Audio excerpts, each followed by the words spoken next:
Harry, how are you, my friend? Hello, how are you? Very well indeed. I'm feeling very good at the moment. Thank you. Yes, you're looking well. Thank you. Likewise. Likewise. I was going to It's say, like you've got the world on your shoulders there, Chris. I Sorry. think, yeah, I think when we spoke earlier, you summed it up a tough paper round. Uh, You've had to work for your living. That's the thing. I just turned up and had fun. I think it's the fun that put the years on me, mate. Although I can't say they were all fun, but I'm not going to complain. No, you've certainly had some experiences there that are eye-opening, my friend. Yeah, makes me feel very sheltered in the Well, southwest here. let's exchange some stories because I'm going to be fascinated, and I know people at home will be.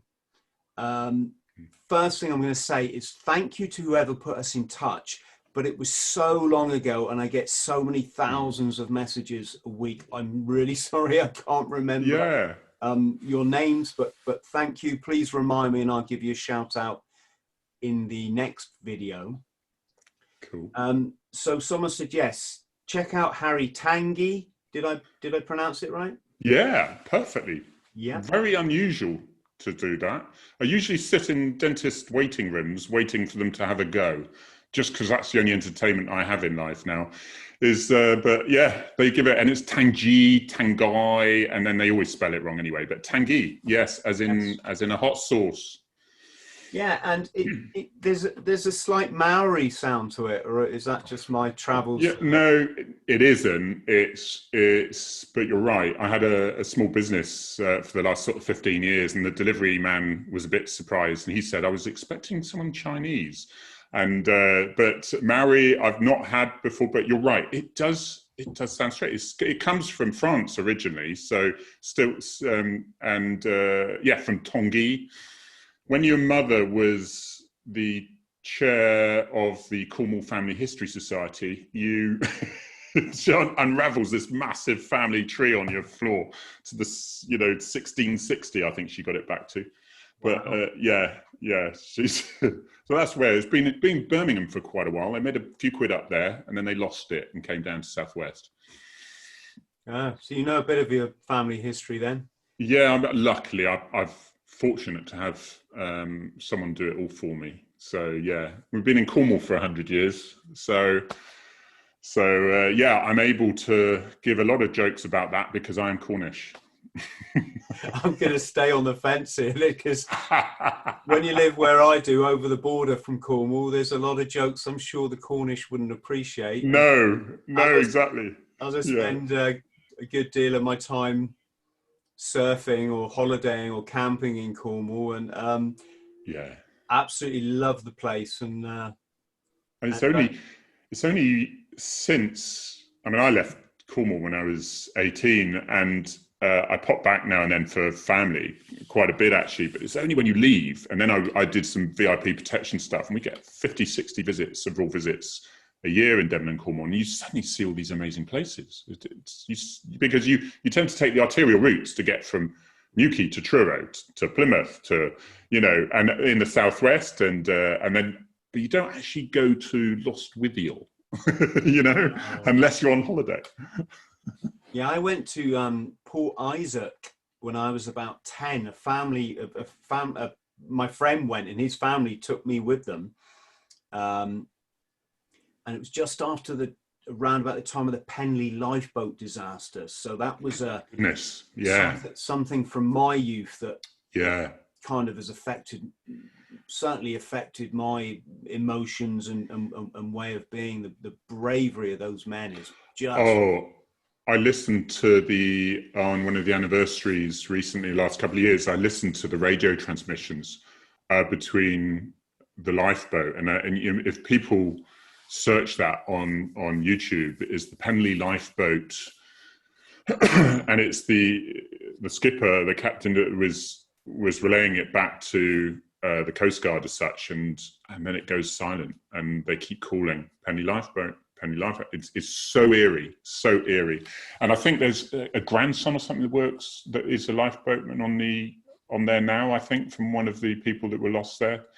It's quite a story that.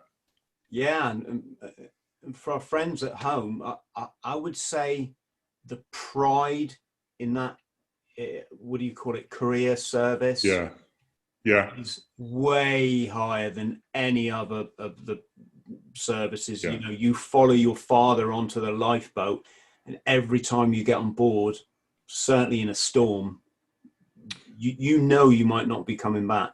No, exactly. And I think, well, they lost one in France recently, didn't they? The equivalent lifeboat took all the windows out, and it looked like, and I asked a friend of mine who's a medic on Salcombe lifeboat, and I said, you know, that looked like a modern boat. Would that, and he said, yeah, it was. They're good boats. They're not quite as good as ours, but they're good boats. And they lost a lot of lifeboat crew there because it turned over and in the storm. And ultimately, they can't say, nah, it's a little bit rough. I think we'll leave this one out. You know, they go out no matter what. You imagine the people in the old days. I know it's diverted, but with the rowing, I mean, what's that all about? It's crazy. In the old days, they would row out in open boats into force whatever 10 storms. With cork lifeboat jackets, you know.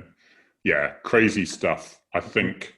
And that's why, and I bring it round to, and that's why in my policing career, statistically, I still feel I'm pretty safe. Yeah, I get a few knocks, so I might get injured, but statistically, we've had some tragic fatalities, but there's probably more deaths in a building site.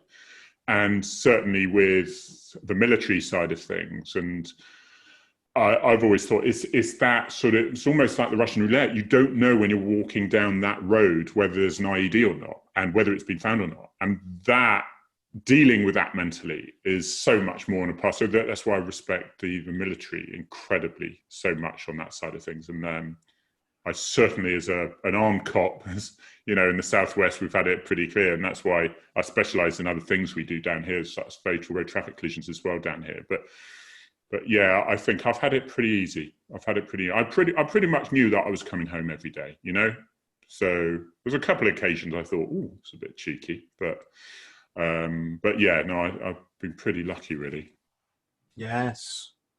Well, I had Helen Barnett on the podcast, very wonderful woman. Yeah. Was one of the sort of early days of the armed response team. I think the first female, although apologies if I've got that wrong, got blown up by the IRA, stabbed and shot. Yeah. And I did say statistically, that is 1 in a million to have. Someone's trying to tell you. Like the holy grail of the holy grail of attacks on your person. The Grand Slam. Jeez. Yeah. Impressive stuff. And I think Northern Ireland is another one, isn't it? It's, you know, when I talk to people from there, and I talk regularly because of my Twitter side of things. I love to know the politics and things. And when you hear something go on in the national news, I can usually get hold. I call it the dark room of Twitter, really, tongue in cheek, really, because it's the dark web of Twitter. That's what I was trying to think of. Because there's groups that I've got there that are very much related, and so between us we can get the truth. We can say, right, that police officer has been shown to show red mist and whatever. He's really, really angry, and somebody said, right, sack him. He said something quite, terrible. And so we can usually find out, well, what's this guy like? And I'll often get, he's the salt of the earth, and he's absolutely gutted. He's just been on his 6th shift in a row, and this little oik, he went to court the week before, and he's out and he's goading the officer, and he's just snapped, and you just think, well, so then I can go on the fact that I can sort of say, right, in a 30-year career, you in your jobs can probably get away with losing your rag once in a while, but there's videos here for everyone now. The police can't get away with that. And is it realistic expectation under these times? So I can go on that angle. But if I got the fact that, no, the bloke's an idiot, he needs to go, well great. So it's quite useful to know details behind it. And that's a fortunate position I'm in at the moment now, where I can get that sort of information. If I don't know it, somebody probably will. And of course, people then come to you as well, and with information as well. So that's quite useful, especially in media, which can be a little tricky sometimes, whether you're getting the narrative or whether it's actually the facts now, or they're just hearing one person's view, the one side view. We're not getting the other view so much now, and especially in the police, where they're not able to say, well, actually, this is what really happened, you know. Like they tend to keep quiet, because especially with subjudice, they think, and it's traditional that we don't defend ourselves. When I say us, until I retired April, I'm pretty good at that, Chris, to be honest. I'm really keen, now I've left the police, to not say we too much, even though I said it us then, and my colleagues and all this, because now I'm really keen to say, no, I'm off, that's it, new generation now, let them get on with it, their turn, and not to cling on to that. It's quite liberating, though. We'll come on to that. We'll also maybe touch on the media landscape, because don't think many people who watch my podcast are a fan of the dark age media, as we call them. Yeah. But or am I? Yes. Well, again, this comes to what I was about to say is, not only have you had a huge career in the police, 30 years on the front line, been involved with traffic. I'm just going to say it how it is in my mind: the chase cars, the firearms unit, fatal accidents, all this kind of thing. And now, obviously, your specialist knowledge is helping people in the form of consultancy. But of course, you've got your YouTube channel, which is, I think, why this gentleman put us in touch. And you're quite liberated for someone who spent such a long time in a regimented service, and that's obviously what appeals to me, because I think it makes for a more progressive and helpful conversation for all of us if you can step out of the role and realistically reflect without bias on it. And that's the really important bit, is nobody listens to a shouty person. You know, if I came out and said, right, you know, the police are ace and everyone else who criticizes them are terrible and this, that, and the other. And because it just becomes white noise, and it's really important. If you get a balanced view, I always realized that if I wanted something from my boss, I would say, look, this is really good, this bit, and this really works, but this bit here is really messing it up. You knew you would get a much better result than just going to him and going, boss, this is rubbish, this bit, you know. And you needed to give it a little bit of context, really. So when I got out the job, my force, Devon and Cornwall Police, were massively progressive with things such as social media. Sean Sawyer, the chief constable, was ex-Met, and he was incredibly, I've never heard a bad word against him from the Met, and he's brought that on. He's a real people person, you know. He totally gives a shit, you know. And the deputy chief, Paul Netherton, exactly the same. And that really goes down into the 3,000 uniform staff and 2,000 non-uniform staff. So this is quite a big force. Nothing like the Met, but it's a big force spread over a wide area. And they could see the value of, I think you've got they could see the value of getting the public to know what they're getting for their taxpayers' money, but also doing Twitter and that side of things was really useful for showing the bosses what we're doing at 4 o'clock in the morning, which they wouldn't necessarily know. And it might not get through the briefing. It wasn't probably big enough to get through the briefing. But they knew we were nibbling away at crime. And so they knew when they heard something to say, well, the ARV's a lazy bunch of, you know, actually, I know what they were doing last night and the night before. So that was what it was. But then I would trip over a few of those tripwires. And then when I think back then I had sort of 30,000 followers on Twitter, and I would be asked to speak to corporate comms about something that I'd had 2 complaints on. And I was able to say, well, this has got a 30,000 neutral or positive feeds on it. So can we just concentrate on them and let me deal with the two, you know?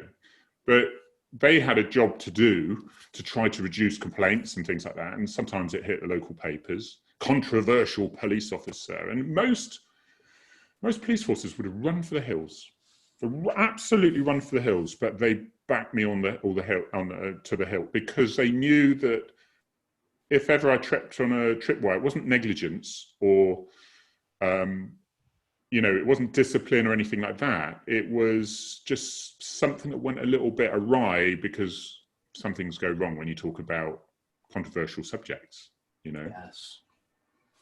Yes, it's very hard, isn't it, to be strong-minded and have your own identity, and in such an environment, especially a male-dominated, you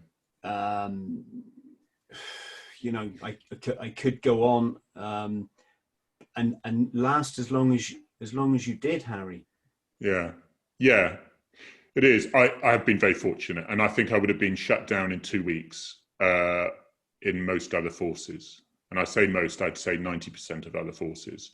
And I think it's getting more popular. And then the problem is the corporate comms team, you can see their problem is because even if it's positive press or it's negative, it's just as much work for them. The phones ring. And I think they jokingly said to me, Harry, we're going to have to take on 2 more staff if you carry on like this, you know. And I remember the chief said to me, he was very kind, he said, Harry, we could do with 10 more of you. And I said, sorry, even I only think I could do with 1.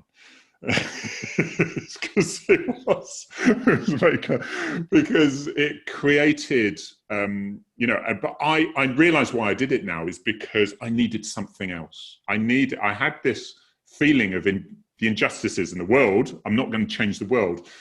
But if I'm in a position to be able to just dip that paddle in and in those rapids and adjust the direction of the boat that's careering down it, then I want to do that. Whereas other people they don't need that crap, you know. And it's because if I had had 10 years left, I wouldn't have done it, because I had 5 years. And I knew that I wasn't going to say anything pretty much that was going to get me in real trouble, you know. I knew that if I'd had a couple of beers, I didn't want to go. If somebody said something I wouldn't have gone right. Da, da, da, da, da, da, da. You know, I didn't get that urge. The urge I got was to go right. Okay. And the example I give actually, I was on a seafront, and I was telling people, look, we're here. We're looking for people on their mobile phones. A woman she had an iPad on her lap going over a zebra crossing. Okay, so this is pushing it a bit. This is not even mobile phone. She's got an iPad on her lap, and she's going over this zebra crossing. So, you know, and somebody said, you're just a taxpayer you're just a tax collector for the government.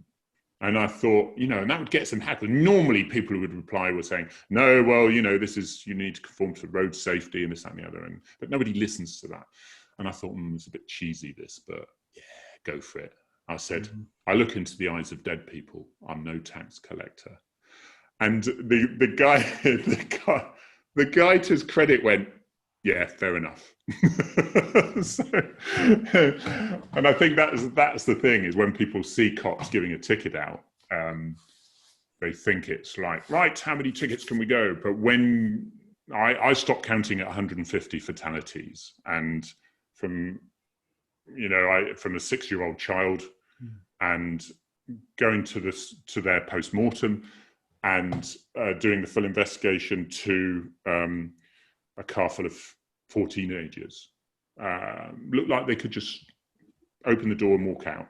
Is phenomenal, and that's the eerie side of things. And I stopped counting at 150. I had a bit of a slowdown at the end, because they said, right, armed response sergeants, we're going to take away your senior investigating officer role. It's now called the LIO, lead investigating officer, I think, for traffic. And they took it away from all of us, and I think they thought we were going to go, no, give it back, you know, because it's you. And to be honest, it was another string to the bow I was happy to release at that time. I think I'd probably had enough. So when they came afterwards and said, well, actually, does anyone want their role, you know, their specialism back? And we're like, no. We still attended them. We still scene managed, but it was nice not to go. I had enough stuff to do as well. Do you know what I mean? And I was really worried that that one little extra was going to do the job on me, you know, that one they say you're absolutely fine, and it's that dripping water into the glass, and then all of a sudden it overflows, and that's when it all goes a bit Pete-tong. And I was very lucky I got away without that so far. Well, you seem remarkably well balanced, Harry, for some of the situations you must have witnessed. Can to those of us that haven't turned up at a, I mean, I've seen a few dead bodies in my life. I bet, yeah. Some, you know, very close to me, and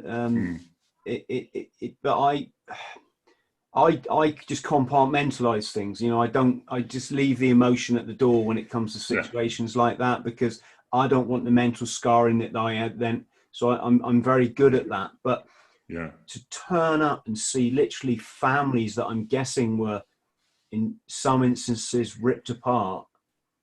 Yeah, and I think the difference between, again, me and the military is I'm told, can you attend a serious injury, or they already know it's a fatality, or a local unit's got there and they said, we've got a fatality, we've got a double fatality. I'm already preparing. Whereas in the military, and these are strangers to me. It might be a 6-year-old child, and I remember the first time I had a 6-year-old, I had 6-year-old twins at the time. And the armed response officer doing CPR, his nephew was 6 years old. The family liaison officer had a 6-year-old child. I mean, it was ridiculous. It was just, so you get those different emotions, but I wasn't walking through an area on patrol and then my best mate got blown up. Entirely different, because I found, and you don't know until the first time you see a dead body, whether you're just going to go whoosh, poof, fainted. You just don't know. You don't know whether you're going to throw up in the corner or whatever. I found that what my brain did, and I'm as far away as a macho guy that you can get, really, is and it's probably been my savior, is you know, I'll have a little wet eye at an advert, you know, it's pathetic. But maybe that's, I think, a release valve. I don't know. But I found with the gruesome stuff, and yeah, you couldn't get much more gruesome than the stuff. But I find, without going into detail, you can chop things up and pour more blood on it. And you can only do that so much.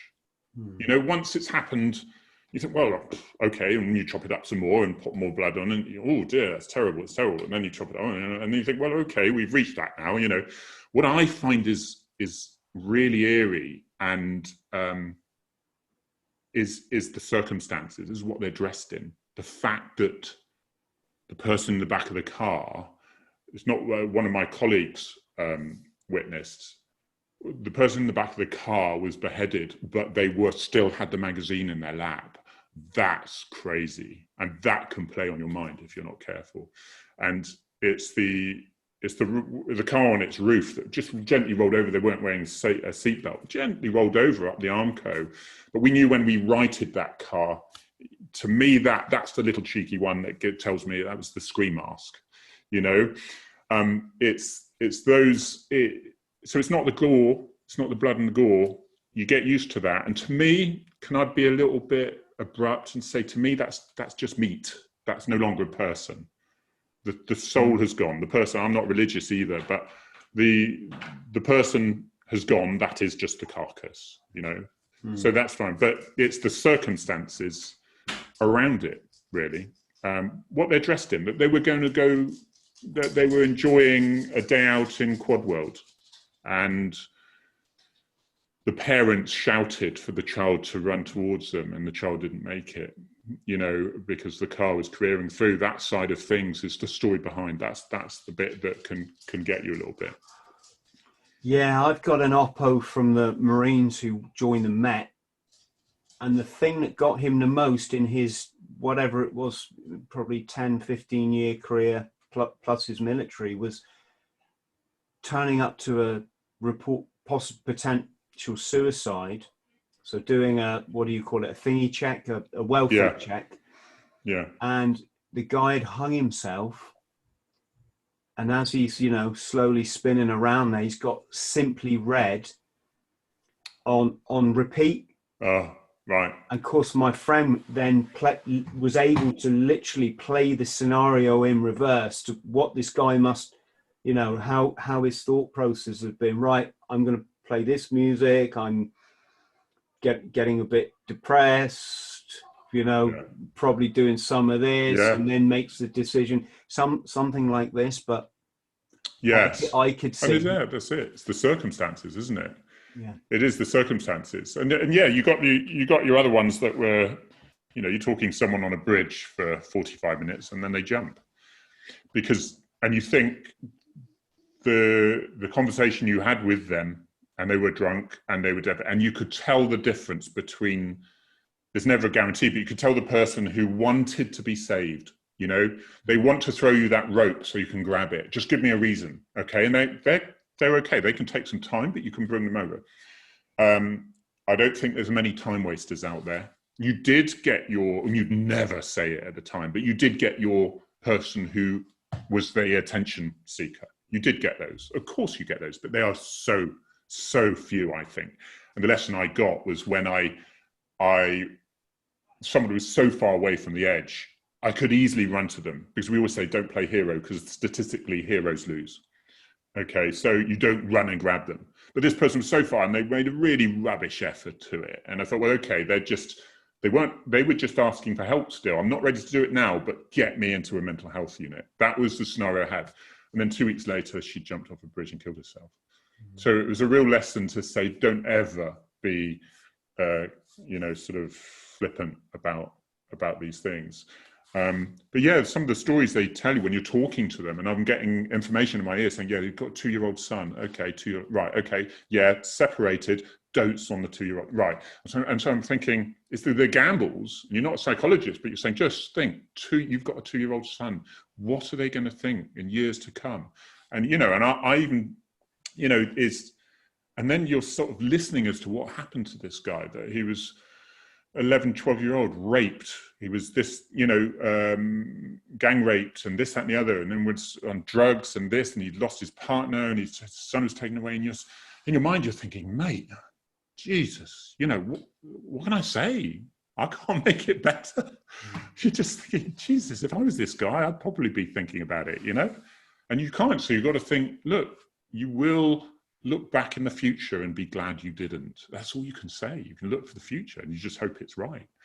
But of course, then because he was so careless on the edge of the bridge, you knew that he was wanting it to happen, even though he maybe didn't at that time. And then it was like a child getting off a seat. When they're standing on a chair and they're getting ready to jump off, it's that steadying themselves, ready to jump. And I knew it was happening. And yeah, so it's not a normal day at the office, is it, really? But then I was able to, like you, to compartmentalize that. I didn't have nightmares about it. I don't have flashbacks as things. I have night terrors as completely different stuff. But the only person who really does badly out of that is my wife, because I wake up in the morning not really remembering much of it, but she's had a sleepless night, bless her. So that doesn't really, I can't even say that affects me badly. But yeah, I'm very lucky. I've got through a few, and it's been the road traffic collisions really that have done it, because these are ordinary people, and they were normal. And you realise, and even the guy that killed the 6-year-old, you're looking across, and in the end, he didn't get prosecuted because basically there had been a collision. He banged his head on the window and he thought he was pushing his foot on the brake, and it was the accelerator. So this car careered through the hedge into a car park and killed, with wheels still spinning, killed this 6-year-old child. It was the most terrible circumstances. And I'm looking at this guy who had a child who was the same age as the person he killed. And even worse, he was at an event to celebrate the child's birthday. So now you know this man who was just like an ordinary guy doing his best in the world has a reminder every time his son has a birthday, you know, that he killed someone his age. How do you get over that? And I didn't think he was going to make, I was seriously concerned, I didn't think he was going to make had to have a trial. They decided a trial so that the prosecution could put their case and then decide whether there was one. And in a way, it was good closure for the family. Can't speak too much for them, but because it was aired, they could see the effort put into it. You know, the post-mortem, the collision investigation, matching the evidence to actually confirm whether it was mechanical, whether it was medical, whether it was road surface, which there was a fault with the road surface, which really meant it needed to be redesigned slightly. And ultimately, it came down to a broken wing mirror, a broken door mirror, where somebody was pulling out, it was pulling right into this place, this quad world place, and the mirror was broken and they didn't see the car overtaking, which was the collision, which then led on to something else. And that was another lesson. It's like when you see cops saying, get your mirror fixed. It's probably for quite a good reason. It's not only that though, is it? Because I religiously look over my shoulder. Yeah. I'm not just because I'm a biker as well, but I do it. I know how easy it is for something to creep up. You check the mirror, you turn, and bang. But I see so many people. In fact, Harry, I'd say the vast majority of drivers will go through a green light just because it's green. Yeah. Don't take the time to think somebody might have jumped this light. Yeah. Somebody might be having a bad day. Somebody might be on a bike and think, it doesn't apply. And people will just see the green and drive. And I'm like, gosh, you didn't even consider. Yeah. Could have been someone going the wrong way down the street. Could have been any. Yeah. And could have been a police car going through, and there's different levels of attention. You tend to find your traffic, your ARVs, it's drummed into them that you're driving defensively, so you can make really good progress. And I got in trouble on a tweet once when I told, it was a series of tweets and we were putting video on there. But we traveled at 140 mile an hour regularly to get from A to B because we had vast areas to cover. 999 shouts of over an hour sometimes, you see. But when it was safe to do so, you made good progress. And so, but you've got to, I've also seen some pretty dire examples in history where panda cars have just got a little bit too overexcited, and tends to be a little bit more panda cars, I suggest, because it's just less experience and less training. It's not to do them down, and 99.9% have been brilliant. But I see the odd one going through red traffic lights far too fast. Red traffic light, if I'm on a massive pursuit as far as doing 140 mile an hour, red traffic light, 5 to 10 mile an hour max. Yeah. That's what I do. You'd be nuts to do anything different because of the person you just said. And one day in 30 years, you're going to get caught out. So true, Chris. So true. And it's to drive defensively and just go fast when it's safe to do so. But yeah, I put a tweet out saying this is what 140 mile an hour looks like. And it's on its own, that tweet, without the other two behind it, it looked, it didn't look good. It's a front newspapers, the local radio were having discussions on a little mini Jeremy Vines on it. And, should they be driving this fast? I think it's disgusting. They shouldn't be driving this fast. It's people who know nothing about the job or what the training involves. But yeah, I had to take that one on the chin, really. Wow. If someone had a gun to your child's head, do you want the police to drive fast, or do you want them to drive in the speed limit? Well, this is it. And this is it. And there's numerous road traffic collisions, and with the ARVs and with the VIP side of things as well. We were cannulating even, so at one point. And so we had the defibs, we've got the oxygens, we've got the Telex, the blood clotting agents. So because For gunshot wounds, exactly the same really as a road traffic collision. You need to block the hole, fill them full of oxygen, and and the best medicine is diesel. They described, isn't it? And then get them the hell out of there to a hospital. But yeah, and that's the other side I really actually enjoyed. I always think I was a frustrated medic because I really enjoyed the fact, that responsibility, when you could go and you would turn up single crewed. I was single crewed because I was an operational firearms commander, like a team leader thing, and with a few other add-ons. So it meant that the other guys were the double crewed. And when I say guys, I mean girls, because we do have girls, and female sergeant armed response has taken over my role now. Cracking. And they have to fit exactly the same standards. So once you're there, you've made it on merit. There's no question about it. So that's the good thing as well. But it was good fun. I digress again. I'm good at that. I always do that. You have to bring me back, Chris. Can we come back to what you were talking about? I've got something to ask, and I think you're the perfect guy to ask it, Harry, because I'm an observer.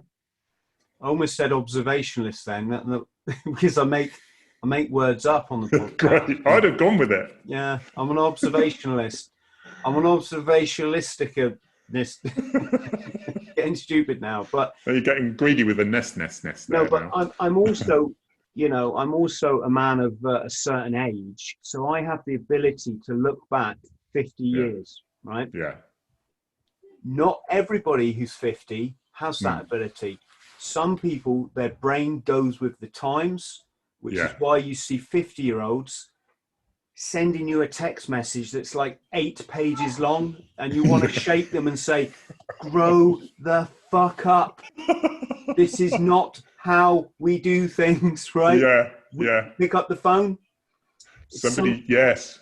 And it's so annoying when it's when you're trying to get to somewhere, say, and you may be a bit late, or you've not quite got the direction.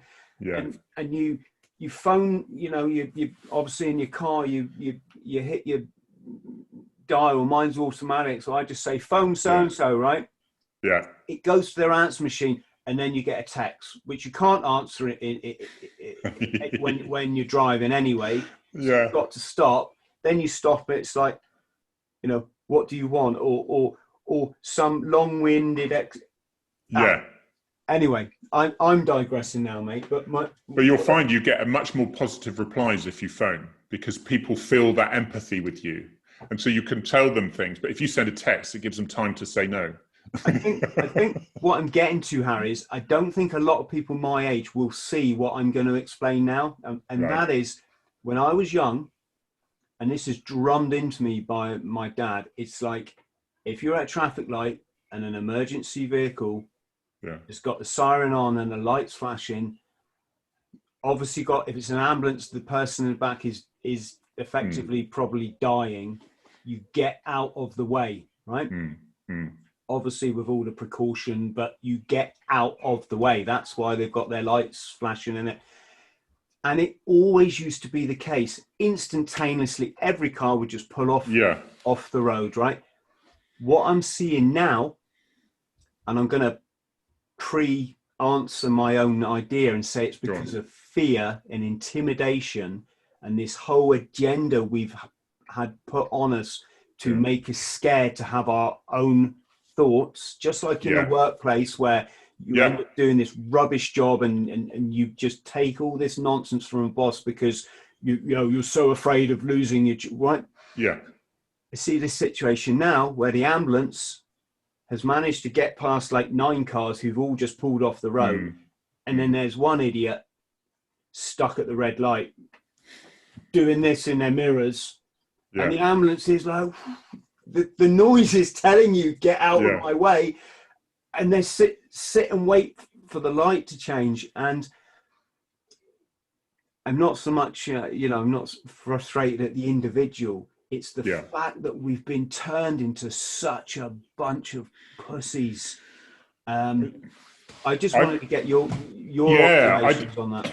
When I used to take an attachment out, it used to be someone from control room or something, we'd take them out.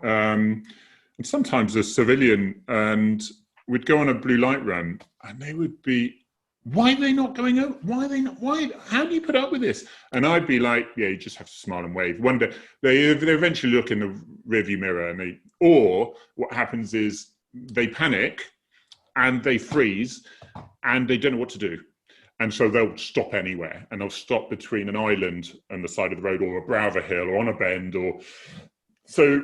When you realise, and I don't think a lot of it is malicious or really stupid. I think they just freeze a little bit. I think there's a lot of, it seems to be, maybe we just hear about them more, but and this is what I put in my book about anxiety and depression. I think because it was, and I expected a backlash from it, but ask any copper or medical or paramedic, they tend to think, or teacher, it's so relied upon now that you're unusual if you don't suffer from anxiety and depression. And I think that's a travesty for people who genuinely have serious anxiety and depression, instead of being worried and sad, which are natural emotions. And that I'd come across that every day.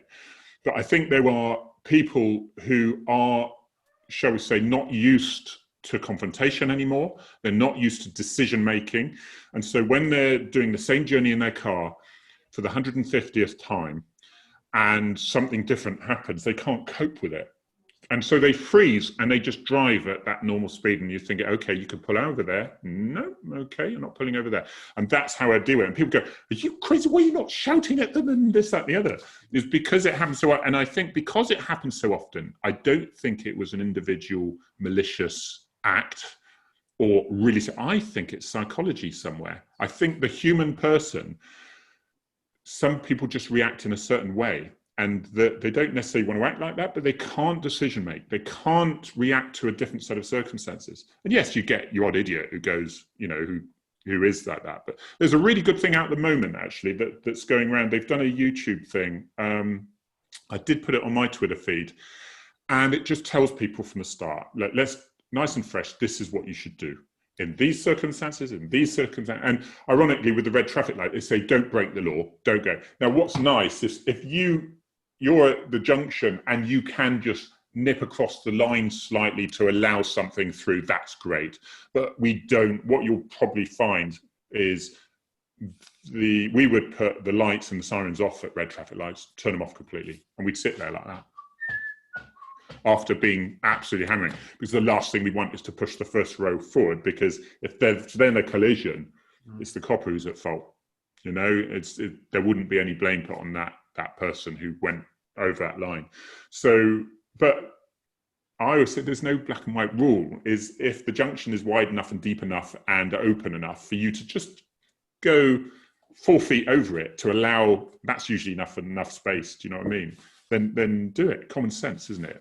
That's nice. Don't get that much, do you really? Yeah, well, that's the other thing, isn't it? When you've driven abroad a lot, so say, for example, you're driving in Pakistan.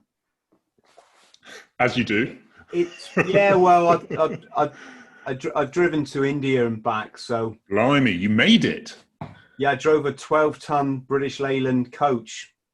Wow, with, right. 17 volunteer workers on board. And yeah, here's the thing, I'm quite I'm never going to say I'm a good driver, because if you notice, anyone that says they're a good driver, they're always shit. The fact they feel the need to say I'm a good driver is obviously a defense against all the people that told them they're rubbish, right?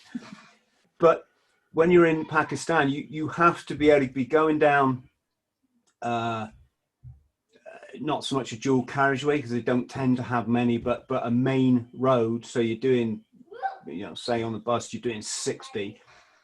You have to be prepared to see a vehicle coming at 60 on your side of the barrier, and you don't panic, you don't start swearing, you don't get on the horn, you just go like this. Yes. Let them go by, and then you go on your journey, because it means either they know a shortcut that they just had to nip down this side of the carriageway, or this side of the carriageway is so bad it's just easier to drive. And of course, because you expect it, because it's completely normal, there's no fuss made. The same in Thailand. Back in the 90s, you didn't have traffic lights in Bangkok. you just had huge junctions. Yeah. And everybody just made their way. Yeah. That one guy go, that guy go, you go. And it was none of this kind of drama that we have in this country where everyone is so indoctrinated into follow the white line, look at the light, and none of this. Like, I mean, there's a thing in the Southwest. Drivers seem to think it's their duty bound when they're going past a cyclist to not go across the white line. Yeah. So you see them squeezing by and risking the cyclist's life. Yeah. And of course, there's an exemption for a cyclist to do that, to go over a solid white line. I didn't even know that. Not, I mean, I would do that anyway because I'm not going to put a guy's life at risk, and certainly if the carriageway's clear. But I mean, when it's just like a dotted white line, they've still got this mentality of following lines and not. But then that's another reason, you see, why so many people die in their cars is because it's their office, it's their home. They're used to that environment. So if you're standing on the side of the motorway, or even worse, a dual carriageway, because you've got no Armco, you've got no, and you're standing there at night in the rain, and you've got HGVs and cars coming across, and you're in a broken down vehicle on that side. Why do people not just go to lane 2? No, they pass you about that, and the whole thing shakes. And it's again, once you take new, inexperienced cops there or whatever, it is an intimidating place because you're relying on them not deviating just slightly and then wiping you out. And I knew that if ever I was going to meet my demise, it wouldn't be by my armed response work and or being stabbed or whatever like that. It was far more likely to be taken out by a Mrs. Smith from number 3 Arcadia Street, because, and apologies to Mrs. Smith if she lives there, but is because that was the most dangerous side of things, really. Especially when a lot of the time, again, I was working on my own, so I'd have to stop the vehicle, get out. You're always facing the traffic, checking the signs out. I've got my body cam out, thinking at least this will video my demise. I hope it looks effective. I just hoped I didn't get taken out by a little 3-wheeler car or something. I needed it to be a proper car, go out with style. I knew that would make people laugh at my funeral. If it was a rubbish car, a Fiat Panda took Tangye out. If you want to make it onto one of those second-rate repetitive TV car crash. yeah, exactly. They probably wouldn't do that if I died, in fairness, but then I wouldn't really care by then. So,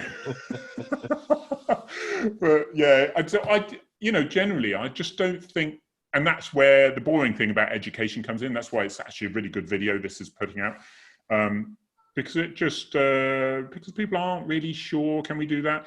A police car they wouldn't overtake you on a solid white line. Again, they'll turn it said on the video, they'll turn their sirens off. I've turned my sirens and lights off. And then the clue is when they come on again, it's like, now we're expecting, here's an opportunity for you to stop now, to pull over. It goes the other way as well, because I got pulled over once, and it was on a very fast A road with nowhere to put, not even like a verge you could pull over onto. And so, I saw this police officer behind me, and I waved like that, and then I drove on for another, say, 400 meters, and I just took the first left to get. I think it was a dual carriageway, right? Yeah. When he came up to me, why didn't you stop? Why didn't you stop? Right. I'm like, why would I stop there when I could stop here? But yeah, fair enough, and it is. Yeah, I mean, it depends where you are and things like this, and there's more people killed on the hard shoulder on a motorway than on the actual 3 lanes. So that's interesting to know as well, but to bear in mind. But can we explore that then? Sorry, can we explore that, because there's this thing, isn't there, where you can be parked on the hard shoulder, and I don't know, let's say a juggernaut. No disrespect to juggernaut drivers who are actually excellent. I learned that when I ran the length of the country. The truck drivers, they're good. No, you They did. know You did their job. crazy things like that, Chris. Unbelievable. Yeah. Well, they're not into drama. They're not into like amateur dramatics. It's their job, and they do it very professional. They see you running down a carriageway. They know you can't. That you've got you. There's no. You know, they're not going to force you on. They just pull out around you. Then, matey boy, your normal road user, can we say? And this is obviously not everybody. Oh, they get so angry. They get so angry that you dare to step on their road, and despite the other carriageway being completely empty, they literally pass you, Harry, like that. I told you. Yes, my friend Mike's following in my footsteps at the moment and running from John O'Groats to Land's End, and I know he's already experiencing what I'm saying. It is frightening. What's this thing where there's so many accidents on the hard shoulder? You if you pull over, something can come up.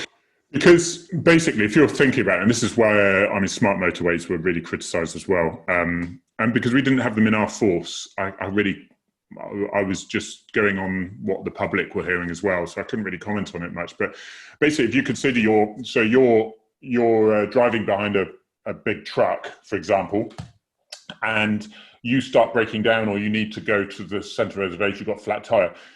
People don't draw back, get a view, and then move across. What they do is they move straight across, but of course there's another truck parked there, or there's a car parked there, or because they don't leave themselves enough space to move across to then see enough view in front of them that they're able to stop safely. And when you think of the millions of cars that are on these motorways, that is, that's a big one. And people are not used to it. They're driving along, and then even if it's not involving them, they see something on the hard shoulder and they go, "What's that?" Oh, they're doing so many 100 feet per second now. They're careering down the motor, and before they know it, they've gone past it. So if there's something and there's debris in the road, then they'll overreact.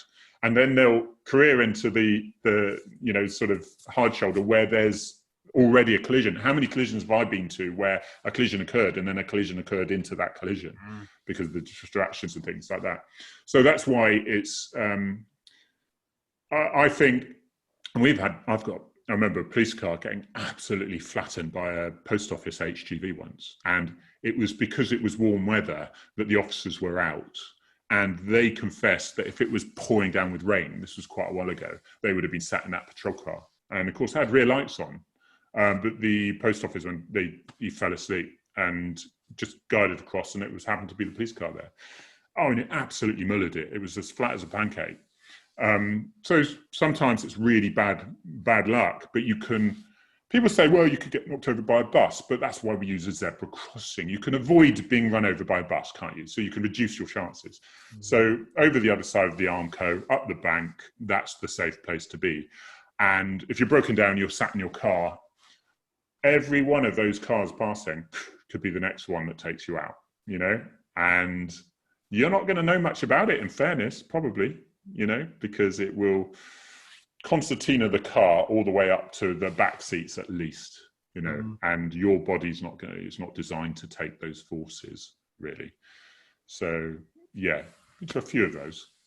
I think another two issues I have especially on the motorway, is that when you're keeping a safe stopping distance, because you need it, probably from previous experience, but you seriously, those stopping distances are there for a reason, right? And you might be in the outside lane, but the reason you're this far back from the car in front is you're keeping a stopping distance, right? You're still doing 70 and passing the other traffic, and this idiot comes up behind you and then just sits on your bumper. Yeah.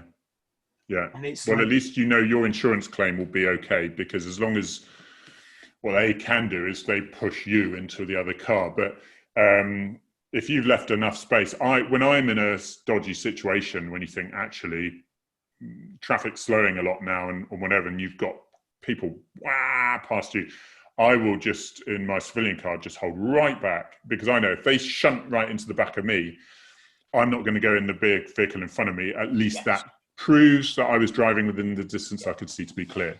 you know, and so, yeah, you just go a bit, so at least if a collision occurs, you're going at a slower speed as well.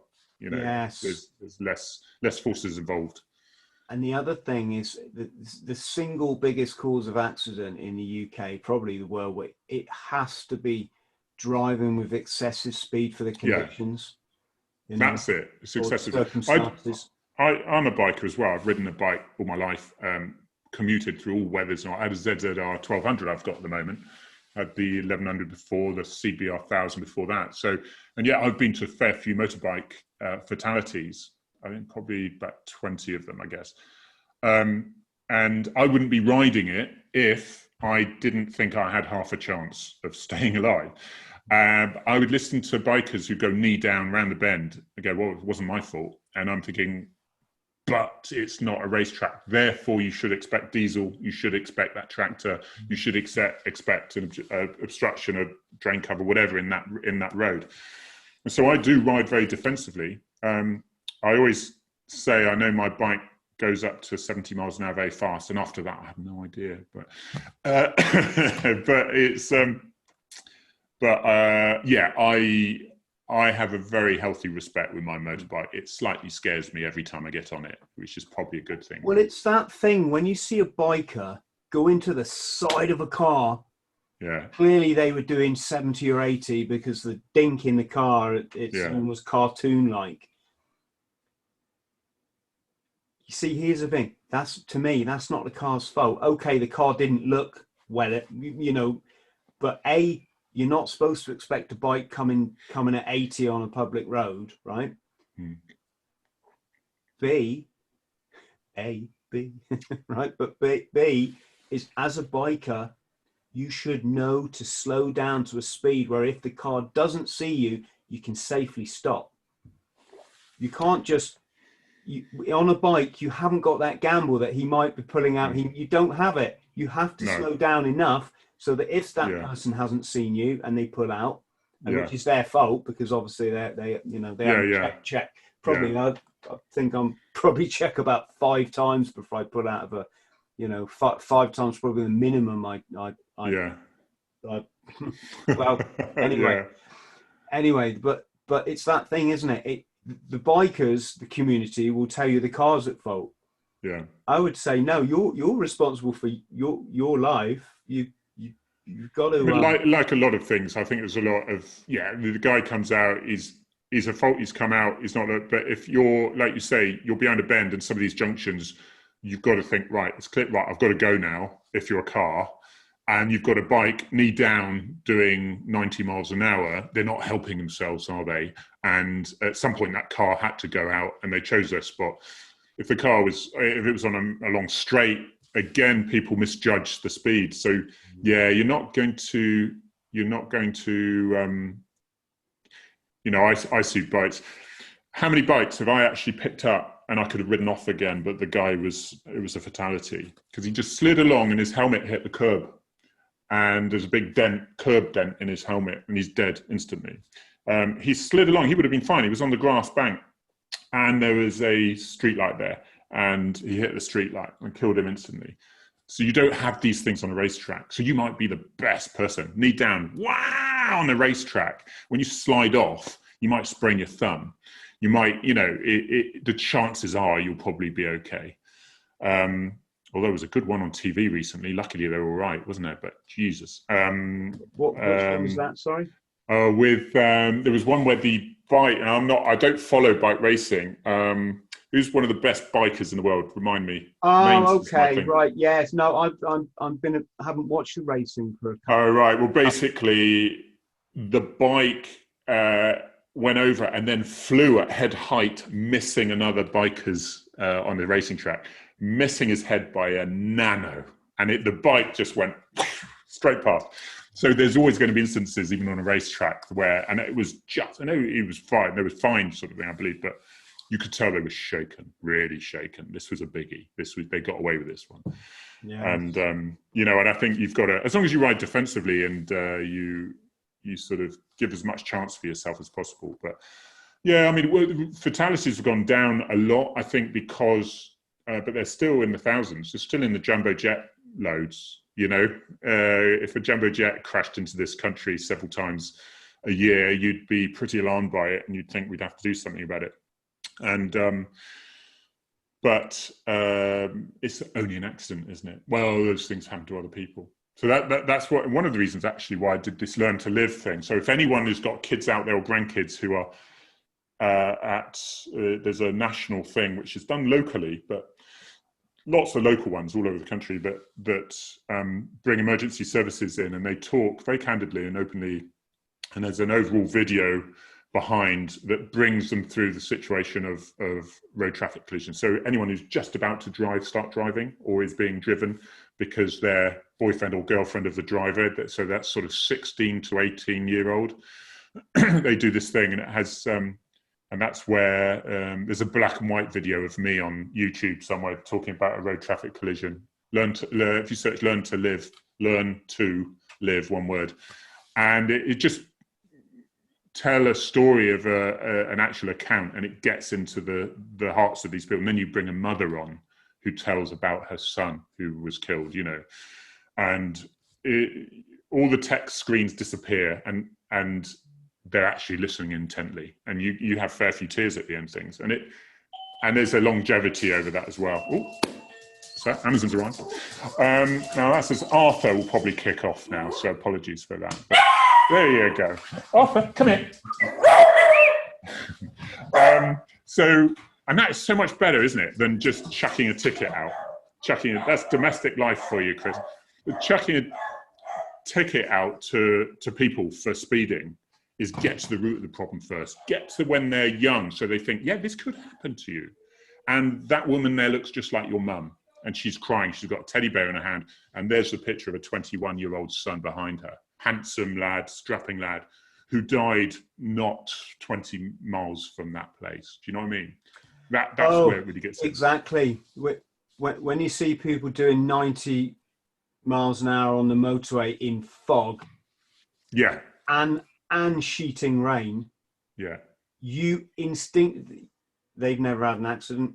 No, because if they had, no, and in fact, it's when I go to an accident, that a collision that involves a young person, the mother and father are like, oh God, they've only been driving 6 months, and I'm saying, look, they're unhurt, they've trashed their car. This is the best thing that could have happened to them, because now they realise how vulnerable they are, and it can happen, and it hurts. So they will be far more cautious than they would have been by just getting away with it.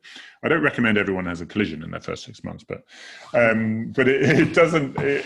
If it doesn't do any harm, it doesn't do any harm. Let's talk about the arm response work, because that's for many would be the high point of their career. I'm guessing, or certainly something you'd build towards that responsibility and that level of training, and it's almost where you go from, I don't want to say police into like a military, but certainly a tactical role. Yeah. How did that come? At what point did that come in your career? When you join the job, and I started off in Torbay in my probation, and I looked, and it was very much the guide. You either went to traffic or CID. And in Devon, Cornwall, because we have less gun crime, we have a lot more than people think, because a lot of it happens we have county lines, we have motorways leading into our 2 counties, and there's cities here, so there's enough coming down here to keep us a little bit busy. But we also, and that's why we dual rolled into traffic side of things.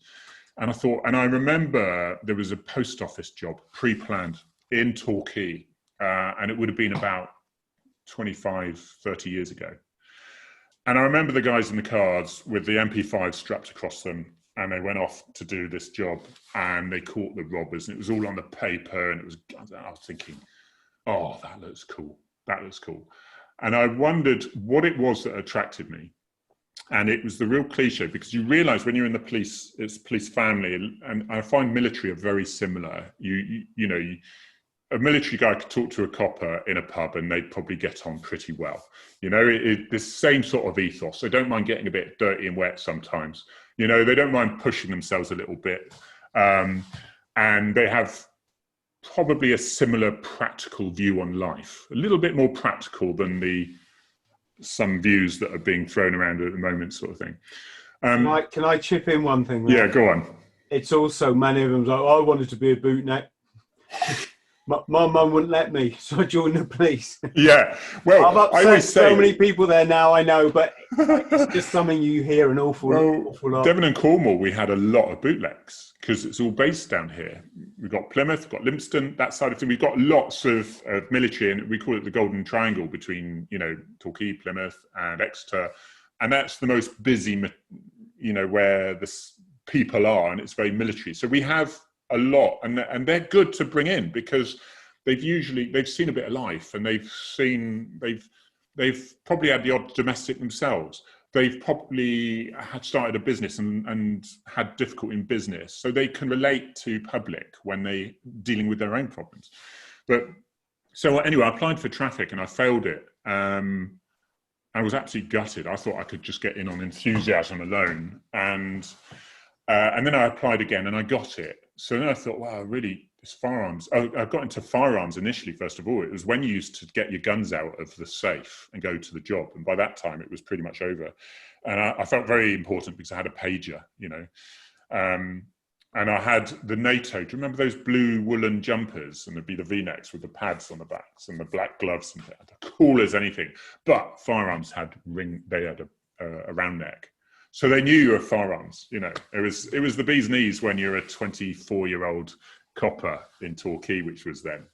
And so I finally got in, but then it's that course, and it's tough, and it is really tough, and there's so much involved because we can't rely on mutual aid. So if we get a situation where there's a hostage, and we have a lot of mental health down here. We have an awful lot of firearms. If somebody wants a firearm, they can get one around here, mainly because of the farmland, and they usually know someone who owns a shotgun, few shotguns. So if suddenly a farmer or somebody finds that their wife is having an affair with this guy, the call we get is, my husband, he's making his way to my boyfriend, he's got 2 shotguns in the boot and he's going to do him in, sort of thing. Or we get that real mental health situation where they're taking the family hostage as such. So we have to do building entries. It's 2, 3, 4 man entry, and I say man, I bring women into that because we do have women in our armed response units.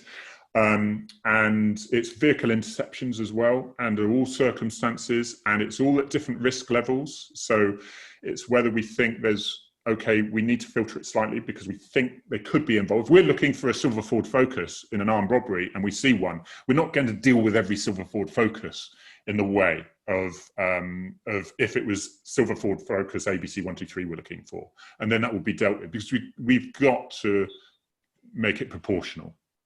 Proportionate. But then we've got to be prepared to step it up once we realise it's the focus we want, sort of thing. Mm-hmm. And then, of course, there's open ground searching, and then there's the terrorist side of things, was completely different again. And these things are changing all the time. So there's an awful lot. And if you fail, and then you have to, in Devon and Cornwall, you have to be an advanced driver as well. So you get the snakes and ladders. You pass, fail the advance, off, gone. And there's some good people that have lost from that. But it's such an important thing. The buck stops here department, I call it. And the thing that attracted me, it's that teamwork is boring and cliche, but in the military, you knew the people around you could trust. And you knew you would put your lives in for them. And you knew when you've got a red dot on somebody, and all it takes, and you have been given the responsibility by the chief constable, by the government, that I give you permission to shoot that person dead if you think the circumstances dictate. That nobody else has more responsibility than that in the whole force. Mm. So that's quite a responsibility. And that's why with the training, people moan at the College of Policing and whatever, but the College of Policing have made sure that there's this corporate training. So I could go up to Manchester, London, and work alongside them. And there would be very little difference. Okay, totally different sort. All the procedures and things are the same. So then I did VIP protection. So that's a suit, a Glock, royalty, government officials. I'd go up to London once, twice a year sometimes for the conferences. Podcasters? Say again? Would you do podcasters? Podcasters. Could you look after me, for example? Oh, yeah, podcasters. Chris, you don't need it, mate. You'd be looking after me. I'd be looking. Yeah. I could see you've got a steely glare that you could use. If you see the way my boy knocks me around, and he's only five, Harry, I'll tell you. I'll tell you what. I do need it. But that's the thing. And Zaina, the best thing I had, I mean, I always said I could hide behind a Glock. I had G36, MP5 still for VIP. But we have stun grenades, we have smoke, we have the whole caboodle. But the best thing you had was your gob. And, if you could really sort of put terror in them, you look like a military, assassin, which is part of it. If I turned up in a pink tutu, I probably wouldn't get quite the reaction that I need from that individual, who 9 times out of 10 would go, yeah, all right. Because they know that you're trained that you will shoot without hesitation if it requires. You're not going to bluff. Whereas they're thinking, are the rounds in this blank? Do I know that? Do I have the guts to shoot? And there are people who would, but they know when a copper comes around the corner, he's armed. They know that. And I've been in a situation where I've realized that the training takes over. It is that this is like a scenario. I'm threat assessing. Where am I in that threat assess? Can I bring it down? Have I given them the chance? Have we gone past that line in the sand, so to speak? Or is it raising, slack off the trigger? Is it to the point now? Because if they can just go like that, shoot, why should I give them the benefit of the doubt? Mm-hmm. So, and I would never do that. So that's the other thing when people say, do you think you would shoot, something absolutely unequivocal, because when the time is there. So it's simple. It's when they are aiming at me or somebody else, then that's where armed police know what to do. It's simple rules, really, not complicated. Gosh, I'm thinking of a situation we had in Northern Ireland where this car was coming towards me. I was already made ready because a sniper's bullet had been across my face. We're out in the countryside in Belfast, which was sort of unusual patrol. We legged it through this field. Me and the guy in my book is called Jock. And we broke out onto this road, and there was a car parked on the left, and his lights were on. And I looked at Jock and went, and I was just willing to go for it. It's just, here's a chance to do our job. Yeah. And Jock's like, could be a come on, Chris, right? I.e. the car could be full of explosives. Right. I was still willing to say, well, maybe it is, maybe.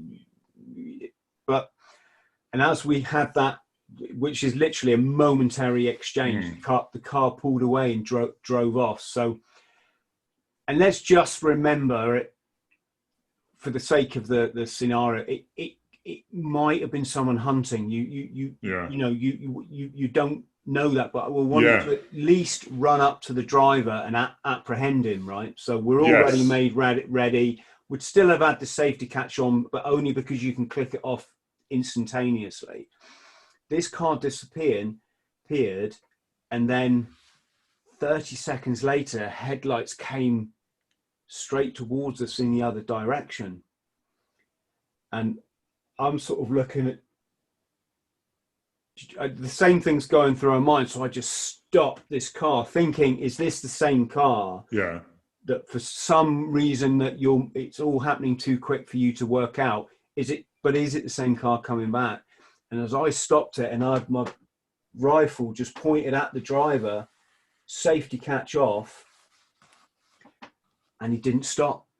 And he didn't stop, and he didn't stop, but the reason he wasn't stopping is he wasn't really paying that much attention as you probably wouldn't be at 3 a.m. on a country road.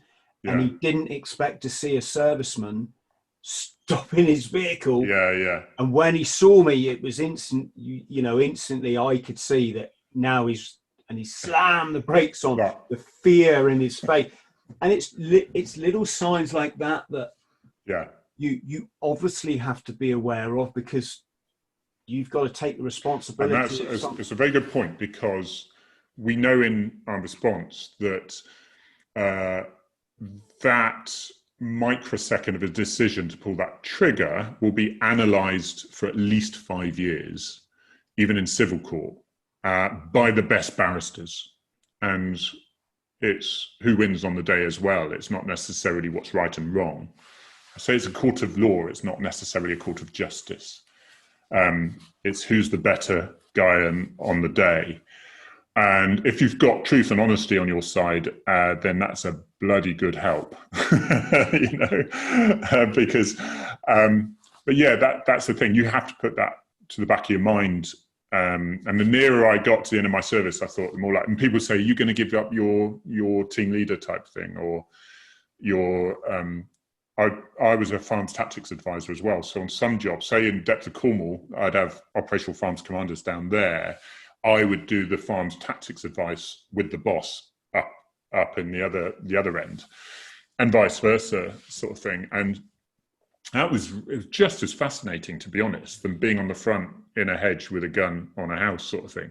Is because you're really thinking, right, okay, what other options? There are these processes. I've sort of swallowed the manual, and I would give options to the boss, and it was up to the boss which ones he decided. So he was a tactical farms commander, so he was trained as well. But it was quite good when we said, okay, so we've got 2 vehicles. What associates have we got? What do we know about that individual, about the place he lives, friends, vehicles? Okay, and so you start getting this net going far and wide. And then you think, okay, well, there's the individuals, but what about, they've got school kids. So what if he goes to the school and then takes the kids out, or even worse? So we need someone to the school. Proportionality, okay, we don't need armed, but we can get some to the school and take them to a safe area. Then, right, we've mitigated that. And so you're thinking about these things all the time. And then you get to an address. We find an address, and right, units going in, yeah, going in, okay, and you're waiting like that. Fingers on the thing, going, wait. And then you get no injuries, no damage, 2 in custody. And you go, oh, yes. And it's so satisfying. So satisfying. So I always stayed away from that bit for a while, because I thought, I want to be in the front end. I want to be doing it at the front. And I would do just as much as that. So I had the best of both worlds, really. But then, of course, I was the pursuit tactics advisor as well. And that's just as much risk. So I would have a pre-planned job or an ongoing one. And I would look at the situation and then give options as to how they should carry it out, or whether they should just leave it. Look, we know the guy, he's got no insurance, he's disqualified from driving. We'll pop him a summons in the post, right? However, if he's driving around like an absolute idiot every night and he could kill someone tomorrow, we could be asked, well, why didn't you actually try to stop him last night? And the same for drink drivers. So you've got to really look at the whole situation and say, right, okay, but how do we stop them? Okay, we'll just put a stinger before. So if he drives out the pub car park, he's stung straight away, preemptive, right? Let's not get into that pursuit first. What's the point? It's not nearly as fun, but it's not fun when you're stuck in the gripping the rail, so to speak, and they're saying to the tactics advisor and even the units, well, why didn't you do this? Why didn't you do that? Why didn't you just blow it out? Why didn't you just drive around the pub car park so that they went, oof, they're roundabout tonight, I'll walk home, because that can often put it off till tomorrow. If he's doing that, they're doing that regularly, and they'll do it tomorrow. But we know he's here now, so let's see if we can contain them now the safest way possible. So I think the public don't quite realise sometimes there's a lot involved, and this is going on constantly, all night, all day, all over the force, and it's national. They're dealt with in the same way. But it means that I've passed and failed a few courses and had to do second time round. And that is just as much the lesson that I say to new recruits or people applying for the police. So you failed, so what? Give it another go. I applied for the police the first time and I didn't get in. you know, and don't think that'll be the last time you fail and you didn't achieve what you want. So you'll either be bitter and twisted and go away going, oh, the whole thing's set, it's rigged up, you know, whatever, or you give it another go, and you've got knowledge the second time around you go for it.